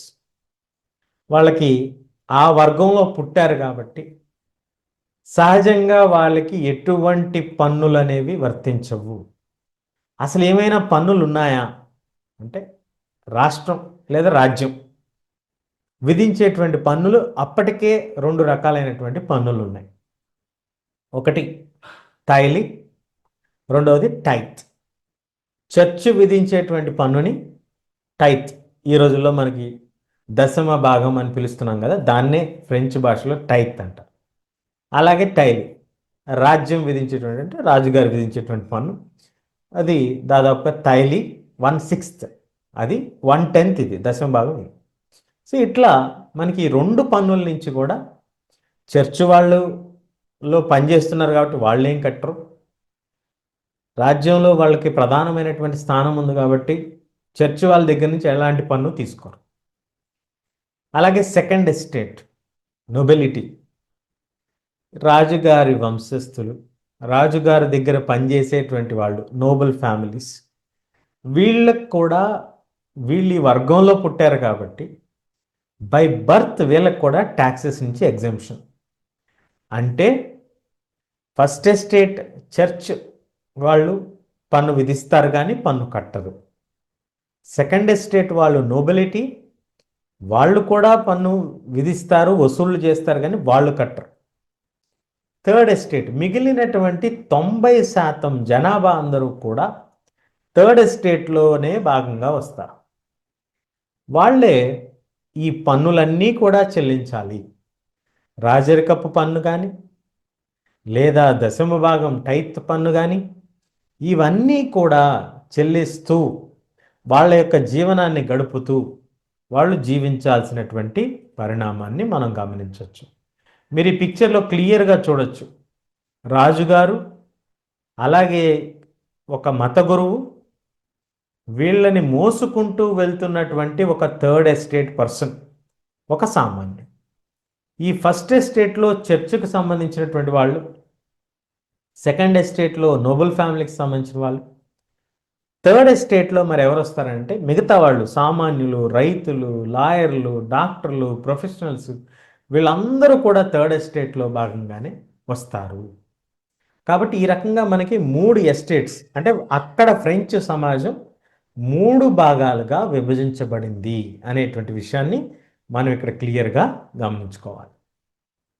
So ఇప్పుడు మరి ఈ విధంగా ఉన్నటువంటి సమాజంలో వచ్చినటువంటి మరొక ప్రధానమైనటువంటి అంశం ఏంటి అంటే సబ్సిస్టెన్స్ క్రైసిస్, ఆహార ధాన్యాల యొక్క కొరత.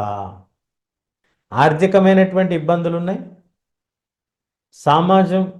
సమాజం పూర్తిగా 3 భాగాలుగా విభజించబడింది. ఇందులో మనం ఏది కూడా రైట్ ఆర్ రాంగ్ అనేటువంటి అజంప్షన్స్లోకి వెళ్ళడం లేదు. It is purely to understand and analyse the context. అది తప్పు కదండి, ఇది తప్పు కదండి అనేటువంటిది ఇక్కడ మన పాయింట్ ఆఫ్ డిస్కషన్ కాదు. If you are interested you can further explore it more. మీకు ఇంట్రెస్ట్ ఉండి, if you want to explore, if you feel this is not right, it is your opinion, because I rarely have any stakes in French society nor in the church taxation or with the French taxation system. నాకు కానీ ఈ సిస్టమ్కి కానీ మనకి ఎటువంటి ఆధారాలు లేవు, కానీ అక్కడ జరుగుతున్నటువంటి పరిణామాలు మనపైన ప్రభావాన్ని ఎలా చూపించాయి, ఆ పరిణామ క్రమాన్ని ఎలా మనం చూస్తున్నాం కాబట్టి ఆ కంటెక్స్ట్ మనం డిస్కస్ చేస్తున్నాం. దయచేసి ఈ విషయాన్ని గుర్తుపెట్టుకుంటారని ఆశిస్తున్నాం. నెక్స్ట్, ఈ ఆర్థిక సమస్యల నుంచి అక్కడ ఉన్నటువంటి సమాజంలో ఉన్నటువంటి పరిణామాలను గమనించినప్పుడు ఈ రెండింటికి తోడైనటువంటి ఒక పెద్ద సమస్య వచ్చిపడి ఆహార ధాన్యం యొక్క కొరత, సబ్సిస్టెన్స్ క్రైసిస్. ఈ సబ్సిస్టెన్స్ క్రైసిస్ అంటే ఏంటి? వాళ్ళకి రోజువారీ దైనందిన జీవితానికి కావాల్సినటువంటి ఆహారం అందుబాటులో ఉండకపోవడం. Bread, wheat supplies are less. దేంతో లెస్?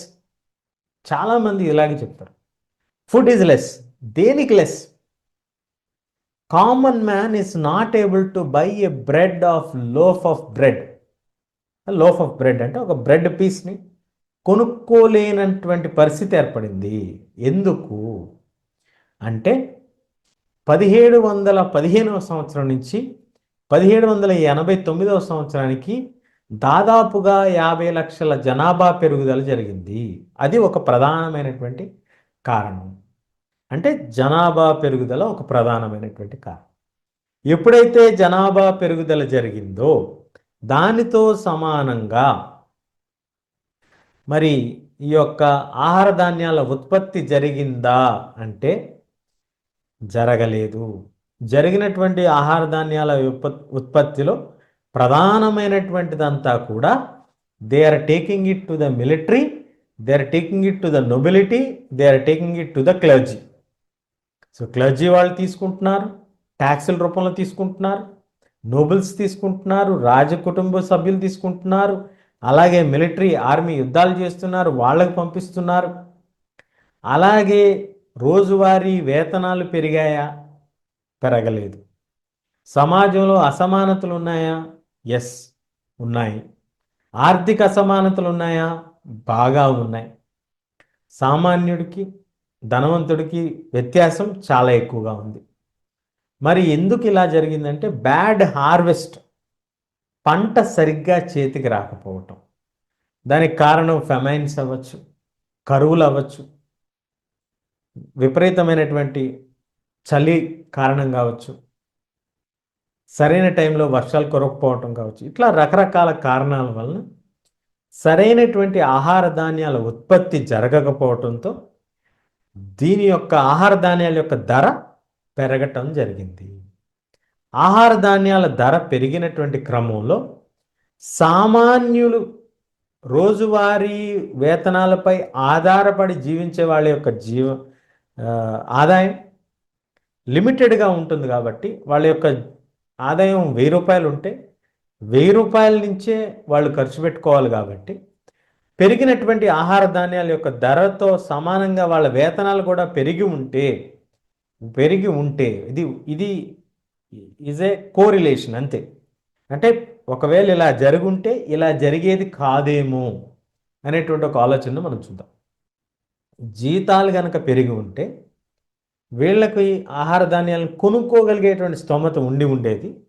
అప్పుడు ఇంత కరువు అనేది వచ్చి ఉండేది కాదేమో. కానీ వేతనాలు పెరగలేదు, ఆహార ధాన్యాల యొక్క ధర బాగా పెరిగింది. దాంతో ధనవంతులు దాన్ని కొనుక్కోగలుగుతున్నారు. మరి సామాన్యులు చాలా రోజంతా కూడా క్యూలో ఉండి కూడా ఒక బ్రెడ్ ముక్కను కూడా కొనుక్కోలేనటువంటి ఆర్థిక ఇబ్బంది, ధాన్యం యొక్క కొరత, ఇవి రెండు వెరసి ప్రజలలో ఒక రకమైనటువంటి అసహనానికి కారణమైంది. ఎందుకు అంత అసహనం వచ్చింది వాళ్ళకి అని అంటే వాళ్ళకి రోజు ఆహారం అందట్లేదు. కాబట్టి ఆహారం అందనటువంటి ఒక సందర్భంలో ఖచ్చితంగా ప్రజల్లో పిల్లలకి ఆహారం పెట్టలేకపోతున్నాం అనేటువంటిది ఒక భయంకరమైనటువంటి ఆలోచన వచ్చింది. దాంతో ఆవేశం, ఆక్రోశం, ఎలాగైనా దీన్ని మార్చుకోవాలి అనేటువంటి ఒక ఆలోచన వచ్చింది. అదే సమయంలో నేను చెప్పాను కదా, ఒక ఇన్సిడెంట్ జరుగుతున్నటువంటి క్రమంలో దాంతో పాటుగా మనకి వేరు కొన్ని ఇన్సిడెంట్స్ కూడా జరుగుతూ ఉంటాయి, సమాంతరంగా జరుగుతూ ఉంటాయి, ఒకే సమయంలో జరుగుతూ ఉంటాయి. అదేంటంటే rise of middle class. Middle క్లాస్లో ఉన్నటువంటి అంటే థర్డ్ ఎస్టేట్లో ఉన్నటువంటి వాళ్ళు, పన్ను చెల్లించేటువంటి వాళ్ళలో కొంతమంది ఆర్థికంగా మెరుగుపడ్డారు. Emergence of prosperity for the enlightenment, కొత్త కొత్త ఆలోచనలు, ఫిలాసఫర్స్ యొక్క ఆలోచనలు ప్రజల్లోకి చేరాయి. Challenge to the privileges. 90% మంది పన్ను చెల్లిస్తుంటే ఈ 10% మంది కేవలం ఆ వర్గంలో పుట్టారు కాబట్టి వారికి ప్రత్యేకమైనటువంటి రాయితీలు ఎందుకు అనేటువంటి ఒక ఆలోచన కూడా వీళ్ళలో నాటుకుంది. ఇవి ఆహార ధాన్యాల యొక్క కొరత జరుగుతుంది. Rising of the middle class ఆర్థికంగా పుంజుకున్నారు. ఎలా పుంజుకున్నారండి? చాలామంది అందులో వ్యాపారాలు చేసేవాళ్ళు ఉన్నారు. వాళ్ళు ఓవర్సీస్ ట్రేడ్, అంటే ఒక దేశం నుంచి మరొక దేశానికి ఈ యొక్క సముద్ర మార్గం గుండా వర్తకం చేశారు. కొత్త కొత్త ఆలోచనలు ఎలా వచ్చాయండి? జాన్ లాక్, రూసో, మాంటెస్క్యూ వీళ్ళ యొక్క పుస్తకాలలో చెప్పినటువంటి ఆలోచనలు ప్రజల్లో ఒక విప్లవాత్మకమైనటువంటి ఆలోచన విధానాన్ని రేకెత్తించాయి. ఆ తర్వాత మనకి ఈ ఆలోచనల్లో ప్రధానంగా వాళ్ళు డిస్కస్ చేసింది ఏంటంటే, John Locke about the systems, about the agreements, Rousseau general will, అలాగే మాంటెస్క్యూ సపరేషన్ ఆఫ్ పవర్స్, రాజుగారి దగ్గరే పూర్తి అధికారాలు ఉండకూడదు అనేటువంటి ఒక ఆలోచన.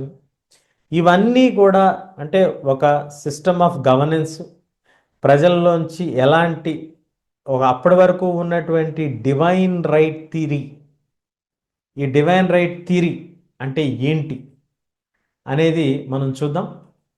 ఈ డివైన్ రైట్ థియరీ కనుక మనం తీసుకున్నట్లయితే, రాజుల్ని దేవుడి యొక్క ప్రతిరూపాలుగా భావించి దేవుడే వాళ్ళని నియమించాడు అనేటువంటి ఒక ఆలోచనని కలిగి ఉన్నటువంటి సిద్ధాంతాన్ని మనం డివైన్ రైట్ థియరీ అంటాం. అంటే వాళ్ళ యొక్క ఉనికికి కారణం భగవంతుడు, వారు రాజుగా నియమింపబడటానికి కారణం భగవంతుడే అనేటువంటిది, లేదా భగవంతుడే వాళ్ళని ఎంచుకున్నాడు అనేటువంటి ఒక ఆలోచనకి అది దాన్ని రెఫ్యూట్ చేస్తూ, రెఫ్యూజ్ అంటే వ్యతిరేకించటం, రెఫ్యూట్ అంటే వ్యతిరేకిస్తూ అది ఎందుకు తప్పో కూడా లాజికల్గా ఎక్స్ప్లెయిన్ చేయటం. అది ఎందుకు తప్పు, ఎలా తప్పు, దానికి కారణాలను కూడా జాన్ లాక్ ప్రపోజ్ చేశాడు. అది ప్రజల్లో బాగా నాటుకుంది. మా కష్టాలకి కారణం ఈ రాజే కదా, దేవుడు కాదు, ఈ రాజుగారు తీసుకునేటువంటి విధానాలు ఒక కారణం కదా అనేటువంటి ఒక ఆలోచన బలంగా వాళ్ళ నాటుకుంది. ప్రజల్లో ఆలోచన విధానం సంఘటితంగా ఉండాలి, అందరూ కలిసి నిర్ణయం తీసుకోవాలి అనేటువంటి ఒక ఆలోచన జనరల్ విల్ అనేటువంటిది రూసో ప్రపోజ్ చేశాడు. అట్లాగే మాంటెస్క్యూ రాజుగారు ఒక్కరి చేతిలోనే అన్ని అధికారాలు ఉండకూడదు, లీగల్ సిస్టమ్ ఒకటి ఉంది, రాజ్యాంగ విధానం ఒకటి ఉండాలి, అలాగే పార్లమెంటరీ వ్యవస్థ ఉండాలి, అలాగే జ్యుడిషియరీ వ్యవస్థ ఉండాలి, ఇట్లా రకరకాలుగా system of separation of powers అనేటువంటి కాన్సెప్ట్ని వాళ్ళు ఎలాబరేట్ చేయటం జరిగింది. ఇవన్నీ చదివినటువంటి క్రమంలో సహజంగా వచ్చేటువంటి ఆలోచన ఏంటంటే, మనం ఇంత ఇబ్బంది పడుతున్నాం కదా, మనకి ఆహార ధాన్యాలు అందట్లేదు కదా సామాన్యులకి, ఇది సామాన్యులు ఆలోచన చేసి ఉంటారా అనేటువంటిది ఒక పెద్ద ప్రశ్నగా మనకి వస్తుంది ఇప్పుడు కదా. సామాన్యులు ఆహారం అందట్లేదన్నారు, పన్నులు చెల్లించాలంటున్నారు, రోజువారీ జీతాలు పెరగట్లేదంటున్నారు. అలాంటి వాడికి, ఆకలితో ఉన్నవాడికి ఈ ఆలోచనలన్నీ వస్తాయా? ఎలా వచ్చాయి? ఏ నిర్ణయం తీసుకున్నారు వాళ్ళు అనేది కూడా మనం తెలుసుకునేటువంటి ప్రయత్నం చేద్దాం. సో ఇలా మనకి ఫైనాన్షియల్ క్రైసిస్ ఒక కారణం అయితే, the society of estates, first estate, second estate, third estate, అలాగే సబ్సిస్టెన్స్ క్రైసిస్ మరియు మిడిల్ క్లాస్లో పెరిగినటువంటి ఆలోచన విధానం, questioning the privilege system and believing in merit and equal laws. దీనికి మరి ఆల్టర్నేటివ్ ఏంటండి అంటే, ఈక్వల్గా ఉండాలి కదా, అందరూ సమానంగా ఉండాలి కదా అనేటువంటి ఒక ఆలోచన మనకి సహజంగా వస్తుంది. మరి ఇవన్నీ కారణాల్లో సామాన్యుడికి ఇవన్నీ ఆలోచనలు వచ్చాయా అంటే, సామాన్యుడికి ఆలోచన వచ్చిందా లేదా అనేటువంటి దానికంటే కూడా సామాన్యుడికి ఈ ఆలోచనల్ని చూపించినటువంటి నాయకత్వం పుట్టుకొచ్చింది. ఆ నాయకులు థర్డ్ ఎస్టేట్లో నుంచి కొంతమంది వస్తే, సెకండ్ ఎస్టేట్లోంచి కొంతమంది వచ్చారు, అలాగే ఫస్ట్ ఎస్టేట్లోంచి కూడా చూస్తూ అన్యాయం జరుగుతుంది అనేటువంటి ఒక ఆలోచనతో వాళ్ళు కూడా రావటం జరిగింది.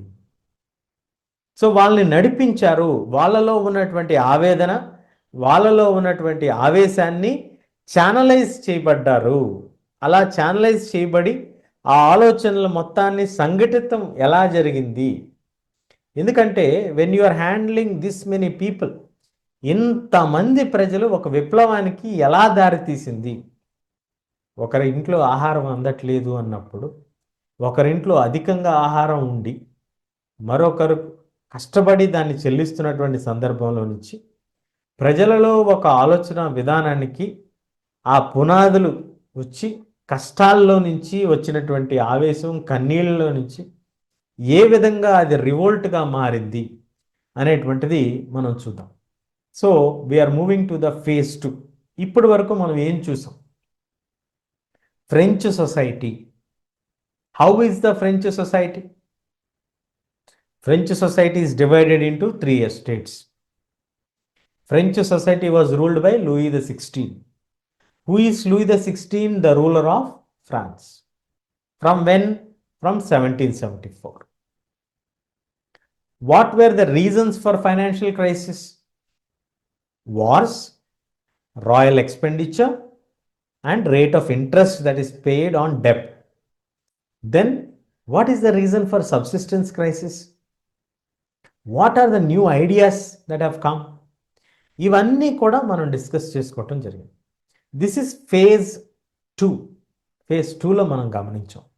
ఫేజ్ 1లో the attack, the system, Bastille palace పైన దాడి చేయటం జరిగింది. బాస్టైల్ ఫోర్ట్రెస్ ప్రిజన్ పైన దాడి చేశారు, ప్రజలు దాడి చేశారు. దాడి చేసిన తర్వాత ఒక పరిణామం ఎలా జరిగిందంటే, ఆ దాడి జరిగినటువంటి సందర్భంలో వెళ్ళి దాన్ని దాడి చేసి దాన్ని ముక్కలు ముక్కల కింద పగలగొట్టేశారా? ఆ భవంతిని ముక్కలు ముక్కల కింద పడగొట్టేశారా అండి అంటే, దాంట్లో మందుగుండి సామాగ్రిని పెట్టి దాన్ని పేల్చేసి దాన్ని రాళ్ళు, పలుగులు, ఇటుకలతో పడగొట్టేసి బరిసెలతో మొత్తానికి ఆ భవంతి పడిపోయింది. పడిపోవటం అంటే బ్రేక్ అయింది, అంటే దానికి ఉన్నటువంటి స్టెబిలిటీ కోల్పోయింది. అప్పుడు అక్కడ దొరికినటువంటి చిన్న చిన్న రాళ్ల ముక్కలు ఏవైతే ఉన్నాయో ఆ రాళ్ల ముక్కల్ని మార్కెట్లో పెట్టి అమ్మారు. మనం తాజ్మహల్ వెళ్తే చిన్న తాజ్మహల్ ప్రతిరూపం ఎలాగైతే తీసుకెళ్తారో అలాగే ఆ రాజభవంతి, ఆ యొక్క జైలు గోడల నుంచి వచ్చినటువంటి పెచ్చుల్ని ప్రజలు కొనుక్కొని మరీ తీసుకెళ్ళి ఇంట్లో పెట్టుకున్నారు. దాన్ని సువెనీర్స్ అంటాం. ఈ సువెనీర్స్ అనేటువంటివి ఎందుకు తీసుకెళ్లారంటే, ప్రజలలో ఉన్నటువంటి వ్యతిరేకత ఎంత వ్యతిరేకంగా ఉంది అనేటువంటిది మనం చూద్దాం. As we progress, I will be revealing this to you, what happened with the souvenirs. So ఇక్కడ మనం గమనించుకున్నట్లయితే this resulted to the outbreak of the revolution.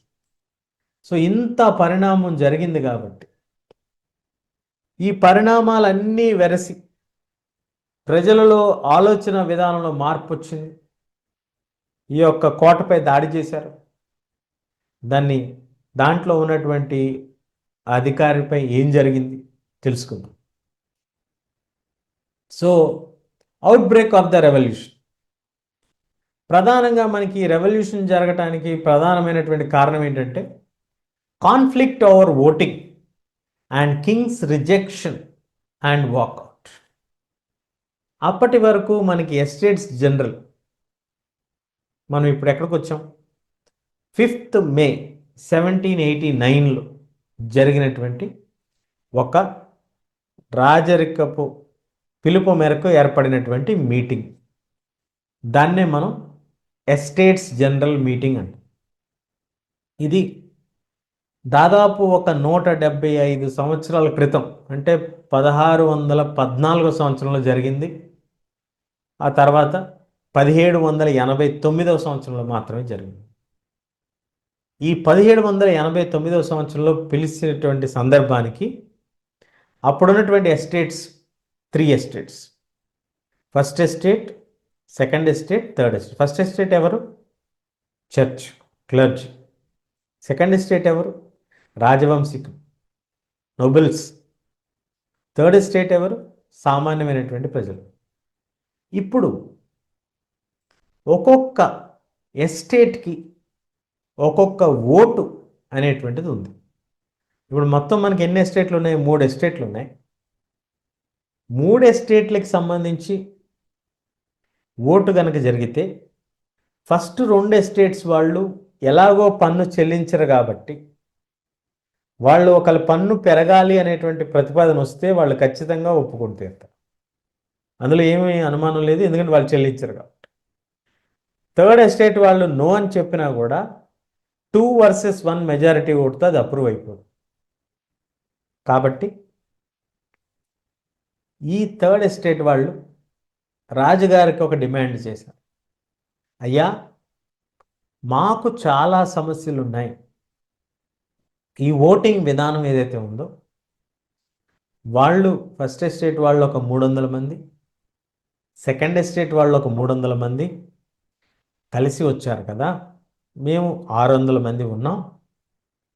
అందరికీ తలా ఒక ఓటు ఇవ్వండి, ఒక మెంబర్కి ఒక ఓటు ఇస్తే వాళ్ళు 600 మంది, మేము 600 మంది సమానంగా ఉంటాం. కాబట్టి ఓటింగ్ విధానాన్ని పెట్టండి అని.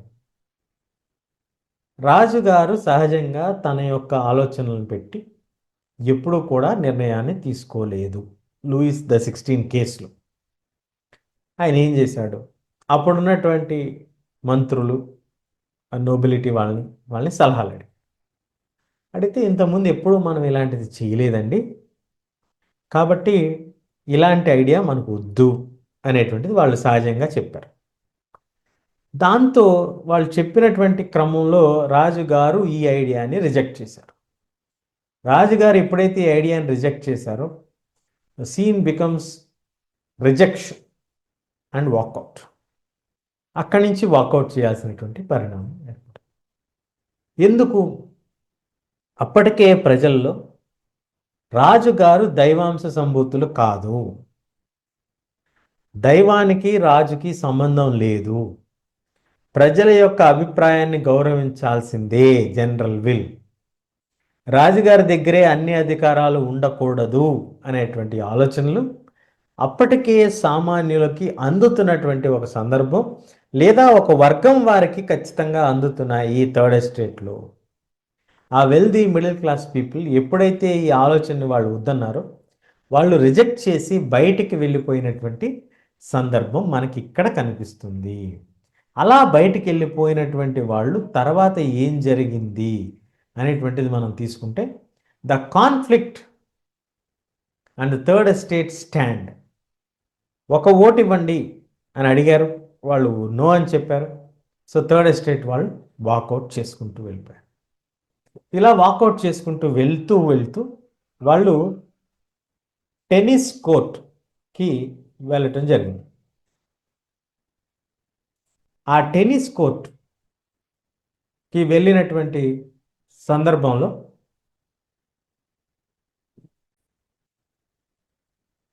వీళ్ళందరూ కలిసి టెన్నిస్ కోర్ట్లో గ్యాదర్ అవటం జరిగింది. ఈ టెన్నిస్ కోర్ట్లో గ్యాదర్ అయ్యి representatives of the third estate వీళ్ళందరూ గ్యాదర్ అయ్యి వాళ్ళే ఒక జాతీయ అసెంబ్లీగా గుర్తించుకోవటం జరిగింది.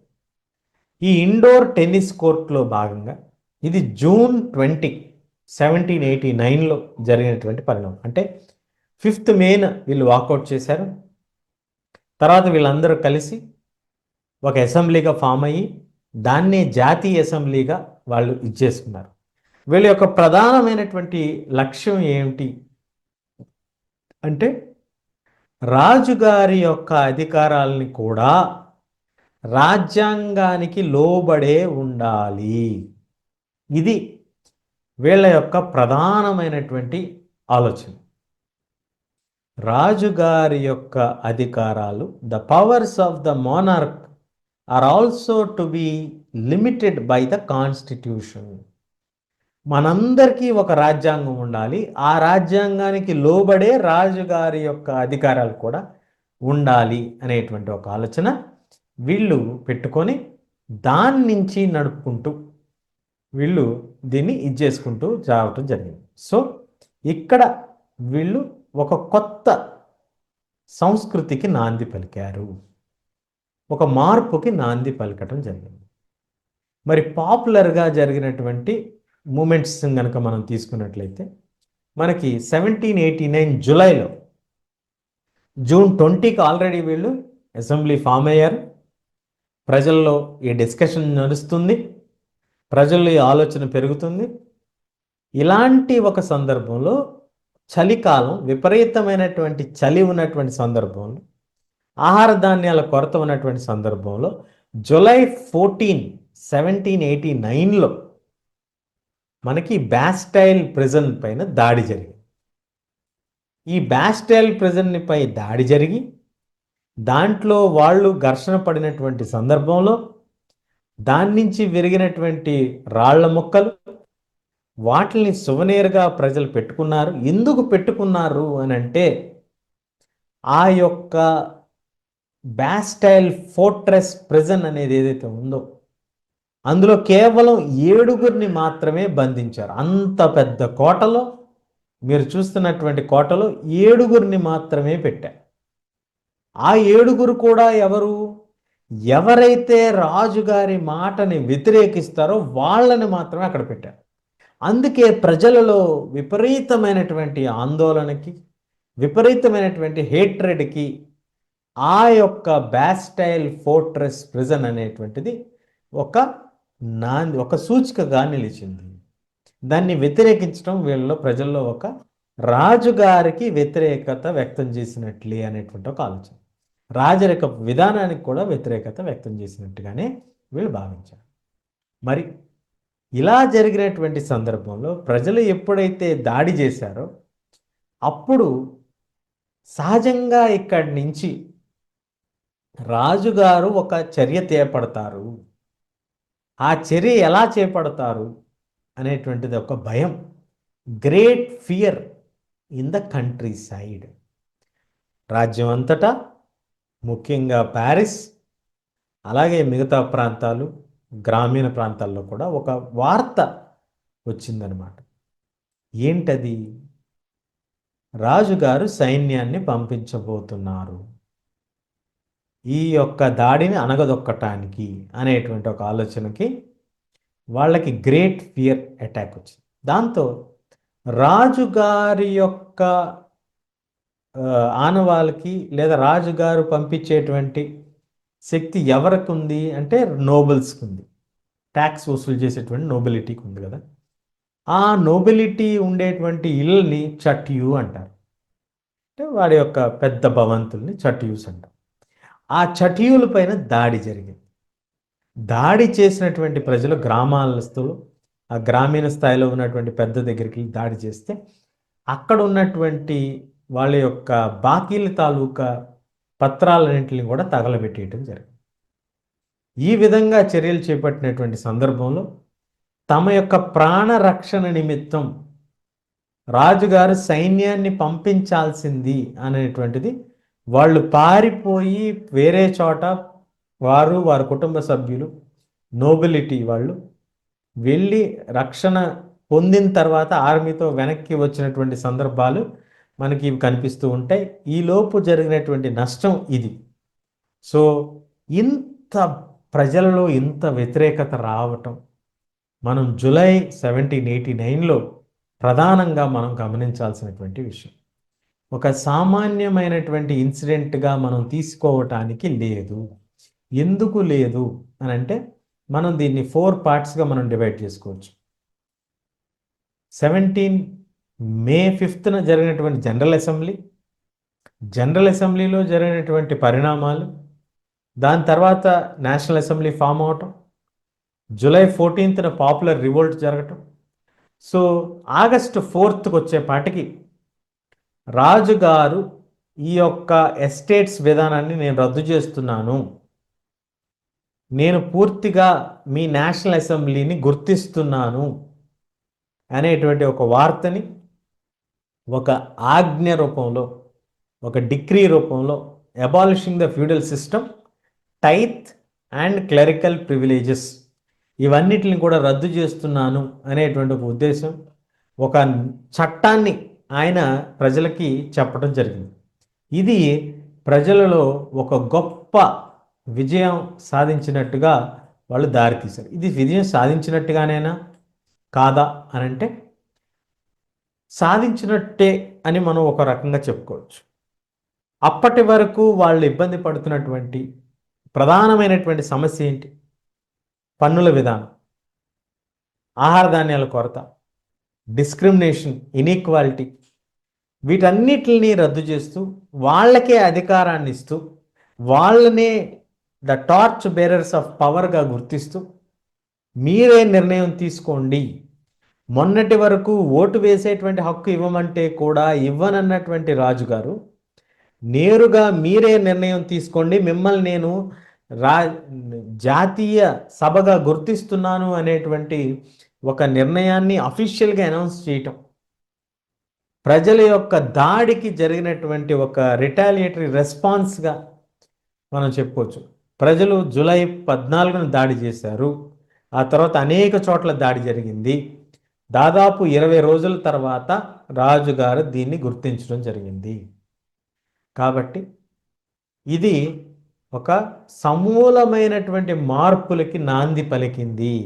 రాజరికపు వ్యవస్థలో ప్రజలు అడిగితే లేదని చెప్పినటువంటి రాజుగారు దాదాపు 2-3 నెలల క్రితం మాత్రమే మర్యాదగా అడిగినప్పుడు లేదు, కుదరదు, అలాంటి పరిణామం జరగదని చెప్పినటువంటి రాజు దిగి వచ్చి మిమ్మల్ని ఒప్పుకుంటున్నాను, మీరు చెప్పిందే ఒప్పుకుంటాను, నేను కూడా ఈ సభకి బద్ధుడై ఉంటాను అనేటువంటి విషయాన్ని చట్ట రూపంలో తెలియజేసినటువంటి విధానం. కాబట్టి ఆగస్టు 4th చాలా గ్రేట్ డిగ్రీ పాస్ అయినట్టుగా మనం చెప్పుకోవచ్చు.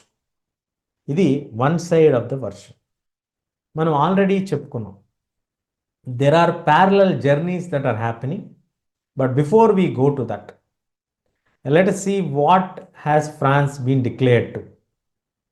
ఫ్రాన్స్ రాజ్యాంగమైనటువంటి మోనార్క్గా గుర్తింపబడింది. ఇప్పటి వరకు అబ్సల్యూట్ మోనార్క్గా ఉంది. అబ్సల్యూట్ మోనార్కీ అంటే రాజుగారికే పూర్తి నిర్ణయాధికారాలు ఉంటాయి. ఇప్పుడు France becomes a constitutional monarchy. Constitution of 1791, ఇది 1791లో వచ్చింది రాజ్యాంగం. ఏమిటి?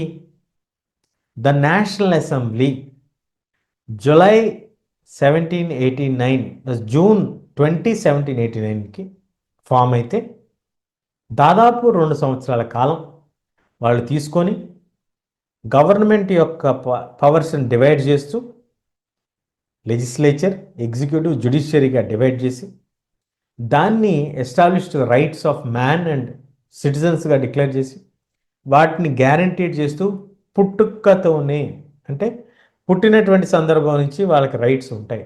ఏ రైట్స్ ఉంటాయి? Freedom of speech, equality before law.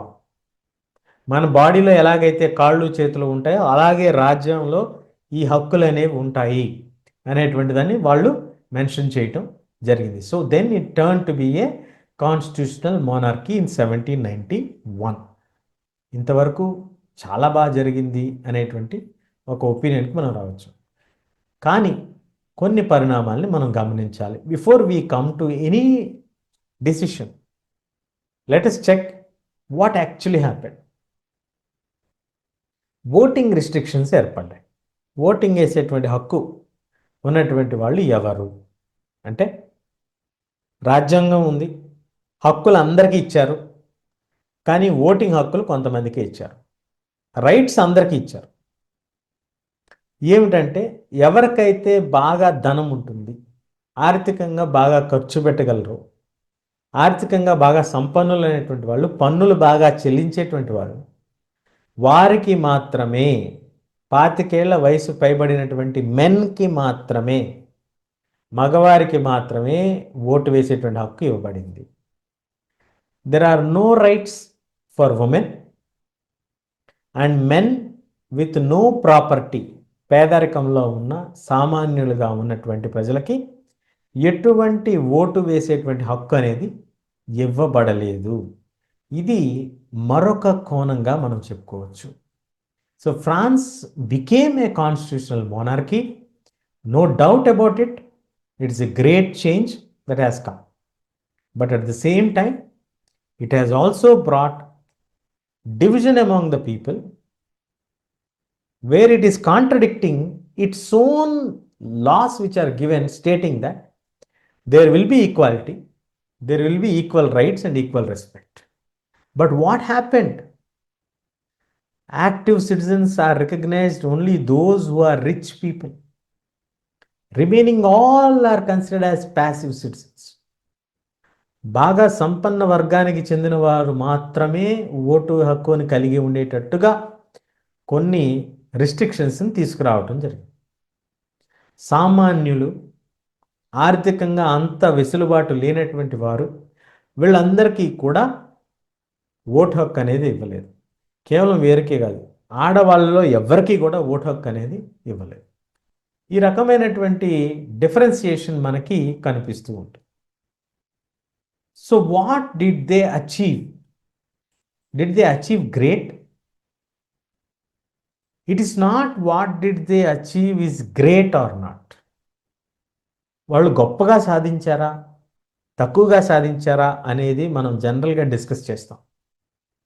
వాళ్ళు సాధించారు, రాజ్యాంగాన్ని సాధించారు, హక్కుల్ని సాధించారు. ఓటింగ్ విధానంలో మార్పుల్ని వాళ్ళు యాంటిసిపేట్ చేసుకోలేకపోయారు. లేదా రాజరికం వాళ్ళు తెలివిగా దీన్ని పెట్టారు అనేది కూడా మనం అనుకోవచ్చు. విప్లవం అయితే జరిగింది, రాజుగారు అయితే మార్పులకు ఒప్పుకున్నారు, కానీ ఆ మార్పులు ఇలా ఉంటాయని వీళ్ళు కూడా అనుకొని ఉండకపోవచ్చు. మరి ఎలా జరిగింది ఇది అంటే, ఎప్పుడైతే పూర్తిగా వాళ్ళ యొక్క ఆలోచనలకి సరిపడా ఇది జరగలేదో, ప్రజల్లో కూడా ఒక రకమైనటువంటి ఆలోచన వచ్చింది. France abolishes monarchy and becomes republic. మొన్నటి వరకు మోనార్క్ని కాన్స్టిట్యూషనల్ మోనార్క్గా మాత్రమే మార్చుకోవాలనుకున్నారు. ఎప్పుడైతే ఈ ఓటింగ్ రైట్స్ అనేది ఇవ్వటం జరిగిందో, ప్రజల్లో అసమానతలు అనేవి క్లియర్గా చూపించబడ్డాయో, మళ్ళీ ఇప్పుడు ఎస్టేట్ సిస్టమ్కి ఇప్పుడున్న సిస్టమ్కి తేడా ఏంటి? పేర్లు మాత్రమే కదా మార్పు చెందాయి.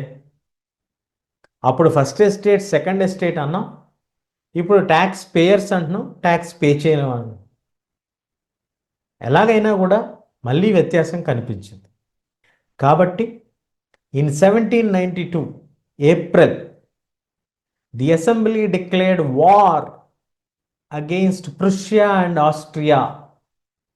మీకు గతంలో చెప్పాను,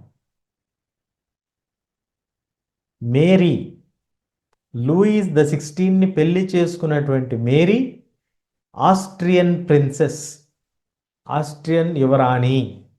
కాబట్టి ఆస్ట్రియాలో తన యొక్క సహోదరులు ఖచ్చితంగా పరిపాలిస్తూ ఉంటారు. కాబట్టి వాళ్ళు ఖచ్చితంగా వీళ్ళకి సహాయం చేస్తారు. ముఖ్యంగా లూయి ద 16కి సహాయం చేస్తారు, ఎందుకంటే వాళ్ళ చెల్లికి ఉపయోగపడుతుంది కాబట్టి. అలాగే ప్రుషియా వాళ్ళు కూడా ఇలాంటి పరిణామాలు మా దగ్గర వస్తే మాకు కూడా నష్టం కదా, ప్రజలు తిరుగుబాటు చేస్తే మాకు ఇబ్బంది కదా అనేటువంటి ఒక భయంతో వాళ్ళు సహాయం చేస్తారు. సో వీళ్ళిద్దరూ సహాయం చేయడానికి కారణం ఎవరు? ఒక సీక్రెట్ ఒప్పందం జరిగింది, సీక్రెట్ ప్యాక్ట్. ఎవరికి? లూయి ద 16కి మరియు ఆస్ట్రియన్ ప్రుషియన్ రూలర్స్కి, నోబెల్ ఫ్యామిలీస్కి. సో వాళ్ళు యుద్ధానికి వచ్చారు. ఇది తెలుసుకున్నటువంటి నేషనల్ అసెంబ్లీ వారిపైన తిరిగి యుద్ధాన్ని ప్రకటించింది. ఈ విధంగా యుద్ధం జరిగేటువంటి పరిణామ క్రమంలో సామాన్యులు అందరూ కూడా రాజకీయ క్లబ్స్, పొలిటికల్ క్లబ్స్లో పార్టిసిపేట్ చేశారు. అందులో ప్రధానమైనటువంటి క్లబ్ జాకోబిన్స్ క్లబ్. ఈ జాకోబిన్స్ క్లబ్లో ప్రధానంగా దాన్ని నడిపినటువంటి నాయకుడి పేరు మాక్సిమిలియన్ రాబెస్పియర్. ఈ మాక్సిమిలియన్ రాబెస్పియర్ ఈ జాకోబిన్స్ క్లబ్ ప్రధాన నాయకుడిగా పేరు గావించబడ్డారు. ఈయన సెన్క్లోటీస్ అనేటువంటి పేరుతో కూడా చెప్పబడ్డారు. సెన్క్లోటీస్ అంటే ఎవరైతే ఈ మోకాళ్ళ అంచుల కిందకి బట్టలు వేసుకుంటారో, అంటే అప్పట్లో రాజరికం వాళ్ళు వాళ్ళ యొక్క కోట్స్ మోకాళ్ళ వరకు మాత్రమే ఉండేవి. అవి లేకుండా కింద వరకు పూర్తిగా ఉన్నటువంటి వాళ్ళు ఈ సెన్క్లోటీస్, అంటే పూర్తిగా షర్ట్స్ ఫుల్గా స్లీవ్ వేసుకున్న వాళ్ళు, ఇలాంటి వాళ్ళందరినీ కూడా సెన్క్లోటీస్ అంటారు. సో వీళ్ళు ఈ రాజరికపు వ్యవస్థకి వ్యతిరేకంగా వీళ్ళు ఫైట్ చేయాలి అనేటువంటి ఆలోచనకి రావటం జరిగింది. ఆ విధంగా వచ్చినటువంటి సందర్భంలో 1792లో యుద్ధంలో వీళ్ళు దాడి జరుగుతుంది. సమ్మర్ 1792లో Parisian storm the Tuileries palace. మళ్ళీ వీళ్ళందరూ గుంపుగా వచ్చి దాడి చేశారు. టులేర్ ప్యాలెస్లోకి వచ్చి రాజ కుటుంబ సభ్యులందరినీ కూడా బంధించడం జరిగింది. ఈ రాజ కుటుంబ సభ్యులందరినీ బంధించి కొత్తగా ఎలక్ట్ అయినటువంటి అసెంబ్లీ వాళ్ళు ఏంటి కన్వెన్షన్ అని పెట్టుకున్నారు పేరు. వీళ్ళు నేషనల్ కన్వెన్షన్ అని పెట్టుకున్నారు. ఆయన చెప్పింది నేషనల్ అసెంబ్లీ ముందు ఫామ్ అయింది, నేషనల్ కన్వెన్షన్. ఈ నేషనల్ కన్వెన్షన్ ఏం చెప్పిందంటే 21 years అండ్ అబౌవ్ వయసు ఉన్నటువంటి ప్రతి మగవాళ్ళు కూడా will get right to vote. మన దగ్గర ఇప్పటి వరకు ఉన్నటువంటి రాజరికపు విధానాన్ని పూర్తిగా రద్దు చేస్తున్నాము, రాజరికం అనేటువంటిది ఇక ఉండదు ఫ్రాన్స్లో అనేటువంటి నిర్ణయాన్ని వాళ్ళు తీసుకున్నారు. అలాగే 21 September 1792లో వీళ్ళు డిక్లేర్ చేశారు. లూయి ద 16ని January 1793లో పబ్లిక్గా అందరూ చూస్తుండగా ఆయనకి మరణదండన విధించడం జరిగింది. ఆ మరణదండన విధించేటువంటి పద్ధతి ఒకటి ఉంది. ఆ పైన మీరు చూస్తున్నటువంటి స్క్రీన్ పైన ఆ పైనుంచి వచ్చేటువంటి బ్లేడ్ కింద తల పెడితే ఆ తలని అది ఇలా వచ్చి తలని నరికేసి తీసుకెళ్తుంది. ఆ తలని నరికేస్తే తల ఊడి పడిపోతుంది. పైనుంచి వచ్చేటువంటి బ్లేడ్ ఫాస్ట్గా వచ్చి పడిపోతుంది. దీన్ని కనుగొన్నటువంటి వ్యక్తి పేరు డాక్టర్ గులోటిన్. అందుకే దీన్ని గులోటిన్ మెషిన్ అంటారు.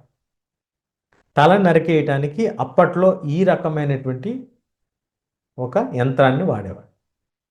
ఆ యంత్రాన్ని వాడే లూయి ద 16ని, ఆ తర్వాత మేరీని కూడా ఇలాగే మరణశిక్షణ విధించడం జరిగింది. సో ఆ రకంగా రాజరికపు కుటుంబం, రాజరికపు వ్యవస్థను రద్దు చేయడం జరిగింది. సో మరి ఈ రాజరికపు వ్యవస్థ రద్దయిన తర్వాత ఎవరు పరిపాలించారు అనేటువంటి దాన్ని కనుక మనం చూస్తే guillotine became the symbol of terror. ఈ గులోటిన్ విధానం అనేటువంటి దాన్ని బాగా వాడుకున్నటువంటి వ్యక్తి ఎవరైతే తన యొక్క విధానాలకి, తన యొక్క ఆలోచనలకి, తను చెప్పినటువంటి సిద్ధాంతాలకి వ్యతిరేకంగా మాట్లాడతారో వారిని జనరల్గా కోర్టు ద్వారా శిక్షింపజేసేటువంటి వ్యక్తి రాబస్పియర్. ఈయన నాయకుడిగా ఎదిగిన తర్వాత విపరీతమైనటువంటి కంట్రోల్, అరెస్ట్, ఎగ్జిక్యూటింగ్ చేసినటువంటి వ్యక్తి. ఫైనల్గా వాళ్ళని ఎలా శిక్షించేవాళ్ళు? గులోటిన్కి తీసుకెళ్ళేవాళ్ళు. కాబట్టి ప్రజల్లో ఒక భయానకమైనటువంటి, ఒక ఆందోళనకరమైనటువంటి పరిస్థితి కనిపించింది. భయపడిపోయేవాళ్ళు అన్నమాట. మాట్లాడాలంటే భయపడిపోయేవాళ్ళు. ఇది ఎంతో కాలం నిలబడలేదు. 1793లో ఇది స్టార్ట్ అయింది. 1794 చివరికి వచ్చేపాటికి ఇది ఎండ్ అయిపోయింది. ఈవెన్ రాబస్పియర్ హిమ్సెల్ఫ్ వాజ్ గులోటిన్డ్ అనేది మనం క్లియర్గా చెప్పుకోవచ్చు. గవర్నమెంట్ ప్లేస్డ్ అసలు ఏం తీసుకొచ్చాడు, పాలసీస్ ఏం తీసుకొచ్చాడు ఆయన? అంత భయంకరంగా ప్రజల్లో భయం వచ్చేటువంటి పాలసీస్ ఏంటంటే వేజెస్ ఎంత ఉండాలి, జీతభత్యాలు ఎంత ఉండాలి, ధరల నియంత్రణ తీసుకొచ్చాడు. మీట్, బ్రెడ్ అందరూ ఒకటే రకమైనటువంటి బ్రెడ్, హోల్ వీట్ బ్రెడ్ ఉండాలనేటువంటి తీసుకొచ్చాడు. అందరినీ కూడా సిటిజన్ సిటియోని అనేటువంటి పేరుతో పిలవాలని, చర్చెస్ని ఆఫీస్ రూముల కింద మార్చాడు. అలాగే ఎవరైతే ఎక్స్ట్రీమిజం ఫాలో అవుతారో relentlessly his own arrest and execution in 1794. ఈ విధానాల్ని బ్లంట్గా ఎక్కడ ఉన్నా ఇబ్బందులున్నా ఏమున్నా చూడకుండా ఎవరు వ్యతిరేకిస్తే వాళ్ళందరినీ తీసుకొని వాళ్ళందరినీ అరెస్ట్ చేసి వాళ్ళందరినీ గులటించేసుకుంటూ వెళ్ళిపోయినటువంటి క్రమంలో జూలై 1794కి ఆయన్ని కూడా అరెస్ట్ చేసి ఆయన్ని కూడా ఈ విధంగా గులోటిన్ చేయటం మనం గమనించవచ్చు. So this is Robespierre Macmillan's period of reign of terror. ఈ రెయిన్ ఆఫ్ టెర్రర్ కాలం ఒక భయం, ఒక ఆందోళనని కలిగించినటువంటి కాలం. ఎవరు వ్యతిరేకిస్తే వాళ్ళ తల నరికేయటం అనేటువంటి ఒక సిద్ధాంతం ద్వారా ప్రజల్లో ఒక భయాన్ని తీసుకొచ్చి ఆ భయంతో మనం మార్పులను తీసుకురావాలి అనేటువంటి ఆలోచనతో నడిచినటువంటి వ్యక్తిగా మనకి మ్యాక్సిమిలియన్ కనిపిస్తుంటాడు. ఆయన చేసినటువంటి పనులు మంచివే కదండి. ధరల నియంత్రణకు తీసుకురావటం, ఆహారంలో సామాన్యులుగా తీసుకురావటం, ఇవన్నీ మంచిదే. కానీ సివియర్ కంట్రోల్, విపరీతమైనటువంటి కంట్రోలింగ్ మనం చేస్తే, ప్రజల్ని ఫ్రీగా మాట్లాడుకోనివ్వకపోతే, ప్రజల్లో ఆలోచనలను మనం గమనించుకోలేకపోతే, మనకి విప్లవం వచ్చింది. మీ క్లబ్ బేసిస్ కూడా అదే కదా, పొలిటికల్ క్లబ్బే కదా సెయింట్ జాకబిన్ క్లబ్. ప్రజల్లో ఆలోచనలు పంచుకున్నారు కదా మీరు అప్పుడు. మరి ఎందుకు ఈరోజు అంత వ్యతిరేకతని తీసుకున్నారు? ఎందుకు అంత ప్రజల్ని చంపేయాలి, ఎవరన్నా ఎదురు తిరిగి మాట్లాడితే అనేటువంటి ఆలోచనకి ఎందుకు వచ్చారు? అలాంటి ఆలోచనకు వచ్చారు కాబట్టి మీరు కూడా అదే ఆలోచనకు బందీలు అయిపోయారు కదా. సో ఇట్లా మనకు అనేకమైనటువంటి కోణాలు మనకు కనిపిస్తూ ఉంటాయి. రాజరికంలో కూడా ఇలాంటి విధానాన్ని వద్దనుకున్నారు కదా ప్రజలు. ఒక్కసారి నో చెప్తేనే రాజరిక వ్యవస్థ పైన వ్యతిరేకత వ్యక్తం చేసుకున్నటువంటి సందర్భంలో మనుషుల్ని చంపేసుకుంటూ వెళ్తున్నాను కాబట్టి ఇంక భయపడిపోతారు, ఆగిపోతారు అనుకుంటే అది వందింతలై వచ్చి తననే మింగేసినట్టుగా, తాను తవ్వుకున్న గోతులో తానే పడిపోయినట్లుగా మనకి కనిపించట్లా. సో ఈ రకంగా మనకి ఈ యొక్క ఇది జరిగిందనమాట. Robespierre reign of terror period చాలా భయాన్ని కలిగించినప్పటికీ ఎక్కువ కాలం పాటు నిలబడలేదు. One good thing is rich and poor all got the right to vote. అందరికీ ఓటు వేసేటువంటి హక్కు వచ్చింది ఆ టైంలో. కానీ దీంతో పాటు మనం గమనించాల్సినటువంటి మరొక అంశం, ఆడవాళ్ళకి ఓటు వేసేటువంటి హక్కు ఉందా? Did women have a revolution? Are women part of the system any time? ఆడవాళ్ళు మగవాళ్ళందరూ యుద్ధానికి వెళ్ళినటువంటి సందర్భంలో ఆడవాళ్ళు ఇంట్లో పనులన్నీ చేసుకుంటూ, పిల్లల్ని కేర్ టేక్ చేసుకుంటూ, ఆహారాన్ని అందుబాటు చేసుకుంటూ, వాళ్ళకి అంత ఎడ్యుకేషన్ లేకపోయినా, ఈక్వల్ వేజెస్ లేకపోయినా, పొలిటికల్ ఆఫీస్లో క్లబ్బులు ఫామ్ చేసుకుంటూ వాళ్ళంతటా వాళ్ళు ఒక ఉద్యమాన్ని నడుపుకుంటూ వచ్చారు.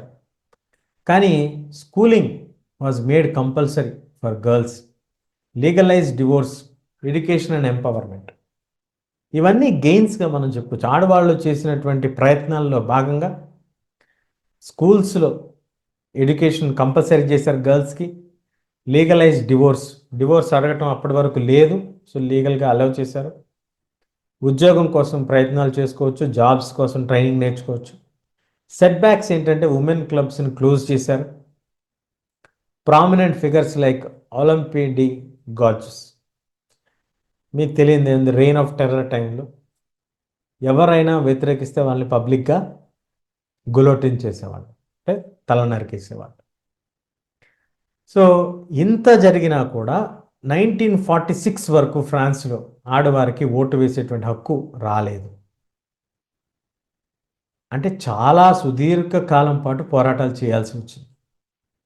So did women have a revolution అనేటువంటి దాన్ని కనుక మనం తీసుకున్నట్లయితే, women do have a revolution to get in to the state of getting right to vote. మగవాళ్ళకి ఇబ్బందులు వచ్చిన మాట వాస్తవం, ఆడవాళ్ళకైతే అసలు ఓటు హక్కు అనేదే లేదు. వాళ్ళు ఓటు హక్కు తెచ్చుకోవటం కోసం కూడా ఉమెన్ క్లబ్స్ ఫామ్ చేసుకోవాలి. వాటిని బ్యాన్ చేశారు. వాటిని బ్యాన్ చేసి వాటిని నడుపుతున్నటువంటి వాళ్ళపైన అటాక్ జరిగింది. ఆ తర్వాత మళ్ళీ ప్రయత్నం చేసి ఒలింపి డి గౌజెస్ లాంటి వాళ్ళు తమ యొక్క త్యాగాలు గుర్తు చేసుకొని ఫైనల్గా వాళ్ళు they were able to make it by 1946 right to vote.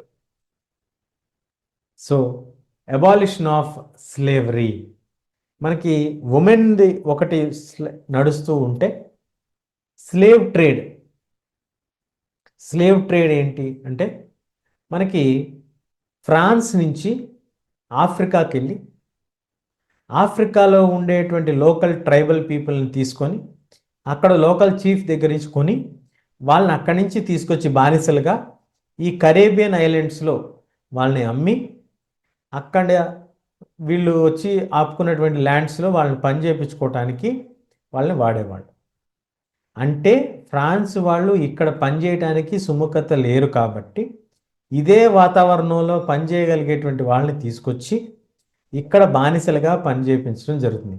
ఇది మనం గమనిస్తే ట్రయాంగిల్ రూపంలో ఉంది కాబట్టి దీన్ని ట్రయాంగులర్ ట్రేడ్ లేదా ట్రయాంగులర్ స్లేవ్ ట్రేడ్గా పిలవటం జరిగిందనమాట చరిత్రలో. మరి ఇది ఎంతకాలం నడిచింది ఏమిటి అనేటువంటిది మనం తీసుకున్నట్లయితే 1794లో స్లేవ్స్ అందరినీ కూడా ఫ్రీ చేయండి అనేటువంటిది ఒక చట్టం వచ్చింది. 10 years తర్వాత మళ్ళీ దాన్ని రీఇంట్రడ్యూస్ చేయబడింది. నెపోలియన్ రీఇంట్రడ్యూస్ చేశాడు, మనకి బానిసలు కావాలి. 1794లో అబాలిషన్ జరిగింది. 1802 నుంచి 1804 మధ్యకాలంలో తిరిగి ఇంట్రడ్యూస్ చేయబడింది. ఫైనల్గా 1848లో మరొక విప్లవం తర్వాత పర్మనెంట్గా బానిసల్ని ఇక బానిసత్వం లేదు, అబాలిషన్ ఆఫ్ స్లేవరీ అనేటువంటి దాన్ని ప్రకటించడం జరిగింది. సో ఎలా ప్రారంభమైంది స్లేవరీ ట్రేడ్?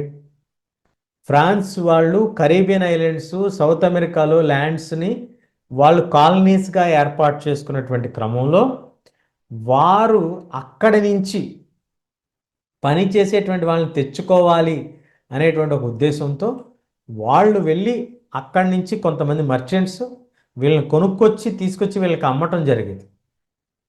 అలా అమ్మి వాళ్ళు దాని ద్వారా వ్యాపారం చేసేవాడు. అలా కొంతమంది బానిసలను తీసుకొచ్చి పెట్టేవాడు. ఆ రకంగా బానిసలను తీసుకొచ్చి పెట్టి పని చేపించి వెట్టి చాకరీ చేపించి వాళ్ళకి ఎటువంటి హక్కులు ఎటువంటి జీతాలు లేకుండా వాళ్ళతో పని చేయించుకున్నారు. ఇది 1794లో ఒకసారి రద్దు చేయబడింది. 1802లో తిరిగి మళ్ళీ తీసుకురావడం జరిగింది. 1848లో ఫైనల్గా దీన్ని పూర్తిగా రద్దు గావించబడింది అనేది మనం ఇక్కడ క్లియర్గా నోట్ చేసుకోవచ్చు. మనం చెప్పుకోవటంలో ప్రధానమైనటువంటి places slave trade, Caribbean islands, ports in France, అలాగే మనకి ఆఫ్రికన్ కాంటినెంట్. ఇక్కడికి వీళ్ళు ప్రధానంగా వెళ్ళి తెచ్చేవాళ్ళు. ఈ స్లేవరీ అనేటువంటిది మనకి అప్పట్లో ఉన్నటువంటి కమ్యూనిటీ, ఫ్రెంచ్లో ఉన్నటువంటి rich elite group, business men, అలాగే ఎవరికైతే కాలనీస్లో ల్యాండ్స్ ఉన్నాయో ప్లాంటేషన్స్ ఉన్నాయో వాళ్ళందరికీ అవసరం ఈ స్లేవ్స్. కాబట్టి వీళ్ళందరినీ వాళ్ళు కొనుక్కొచ్చి తీసుకొచ్చుకునేవాళ్ళు. ఇది కనుక రద్దు చేస్తే ప్రజల్లో వ్యతిరేకత వస్తుందేమో అనేటువంటి ఒక భయంతో ఇంట్రడ్యూస్ చేయబడింది చాలా కాలం పాటు. 1802 నుంచి 1848 వరకు దాదాపు 40-50 సంవత్సరాల పాటు ఇది నడిచిందని చెప్పుకోవచ్చు. ఆ ట్రేడ్ మొత్తాన్ని కూడా మనం ట్రయాంగులర్ స్లేవ్ ట్రేడ్గా పిలవటం జరుగుతుంది. So now we're moving to revolution in everyday life.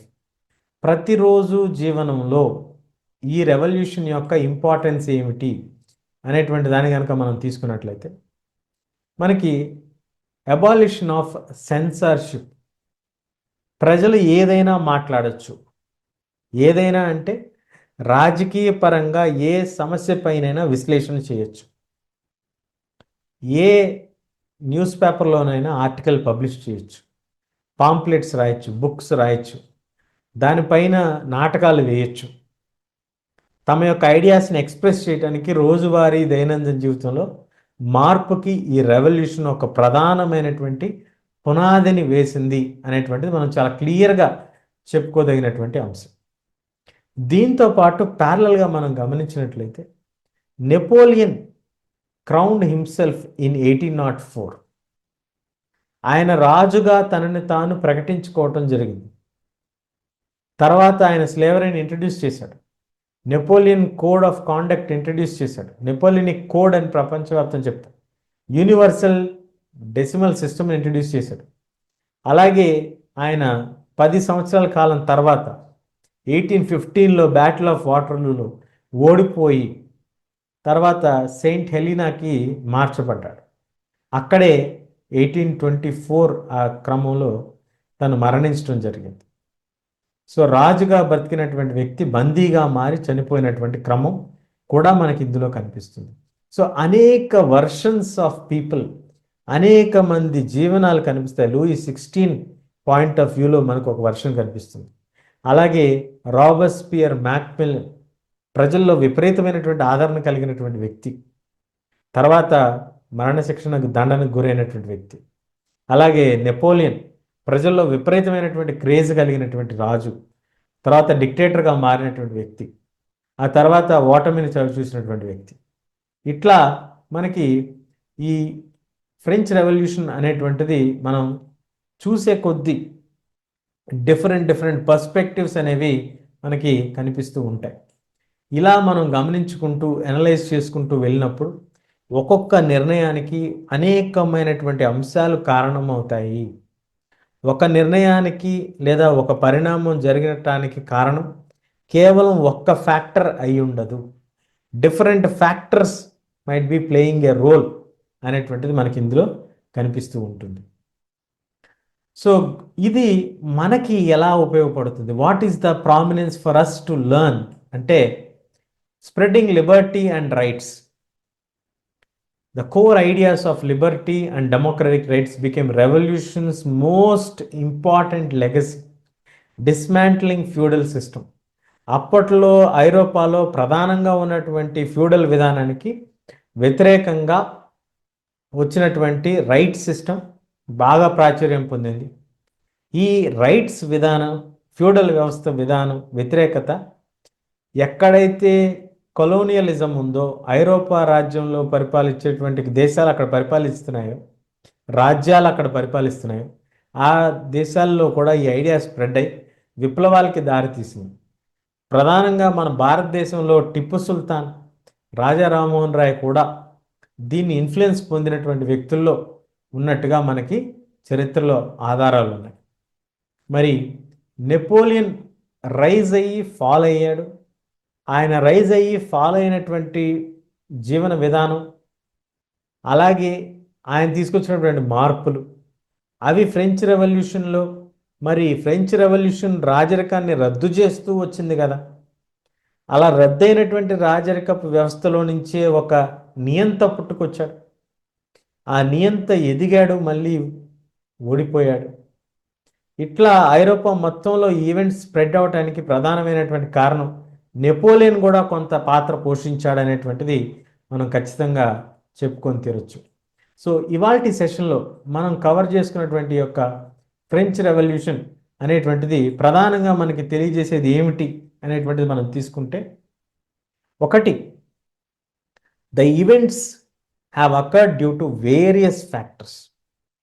What changes it has brought?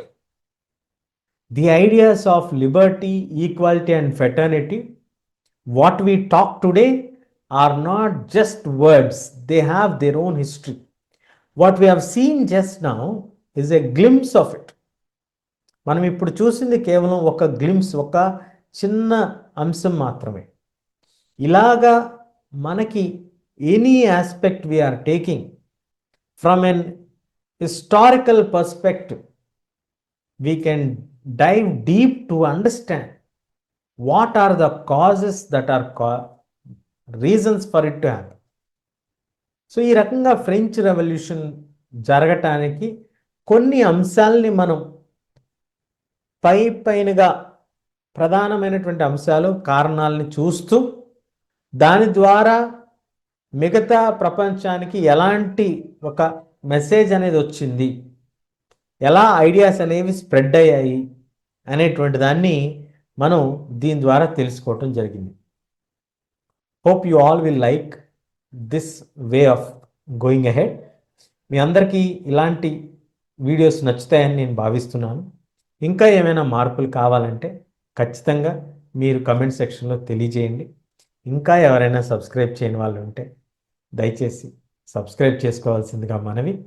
Me subscription లేదా మీరు సబ్స్క్రైబ్ చేసుకుంటే మనకి అది ఇంకా ఎక్కువ మందికి రీచ్ అవ్వటానికి యూజ్ అవుతుంది కదా అనేటువంటి ఒక ఉద్దేశం. So thank you very much.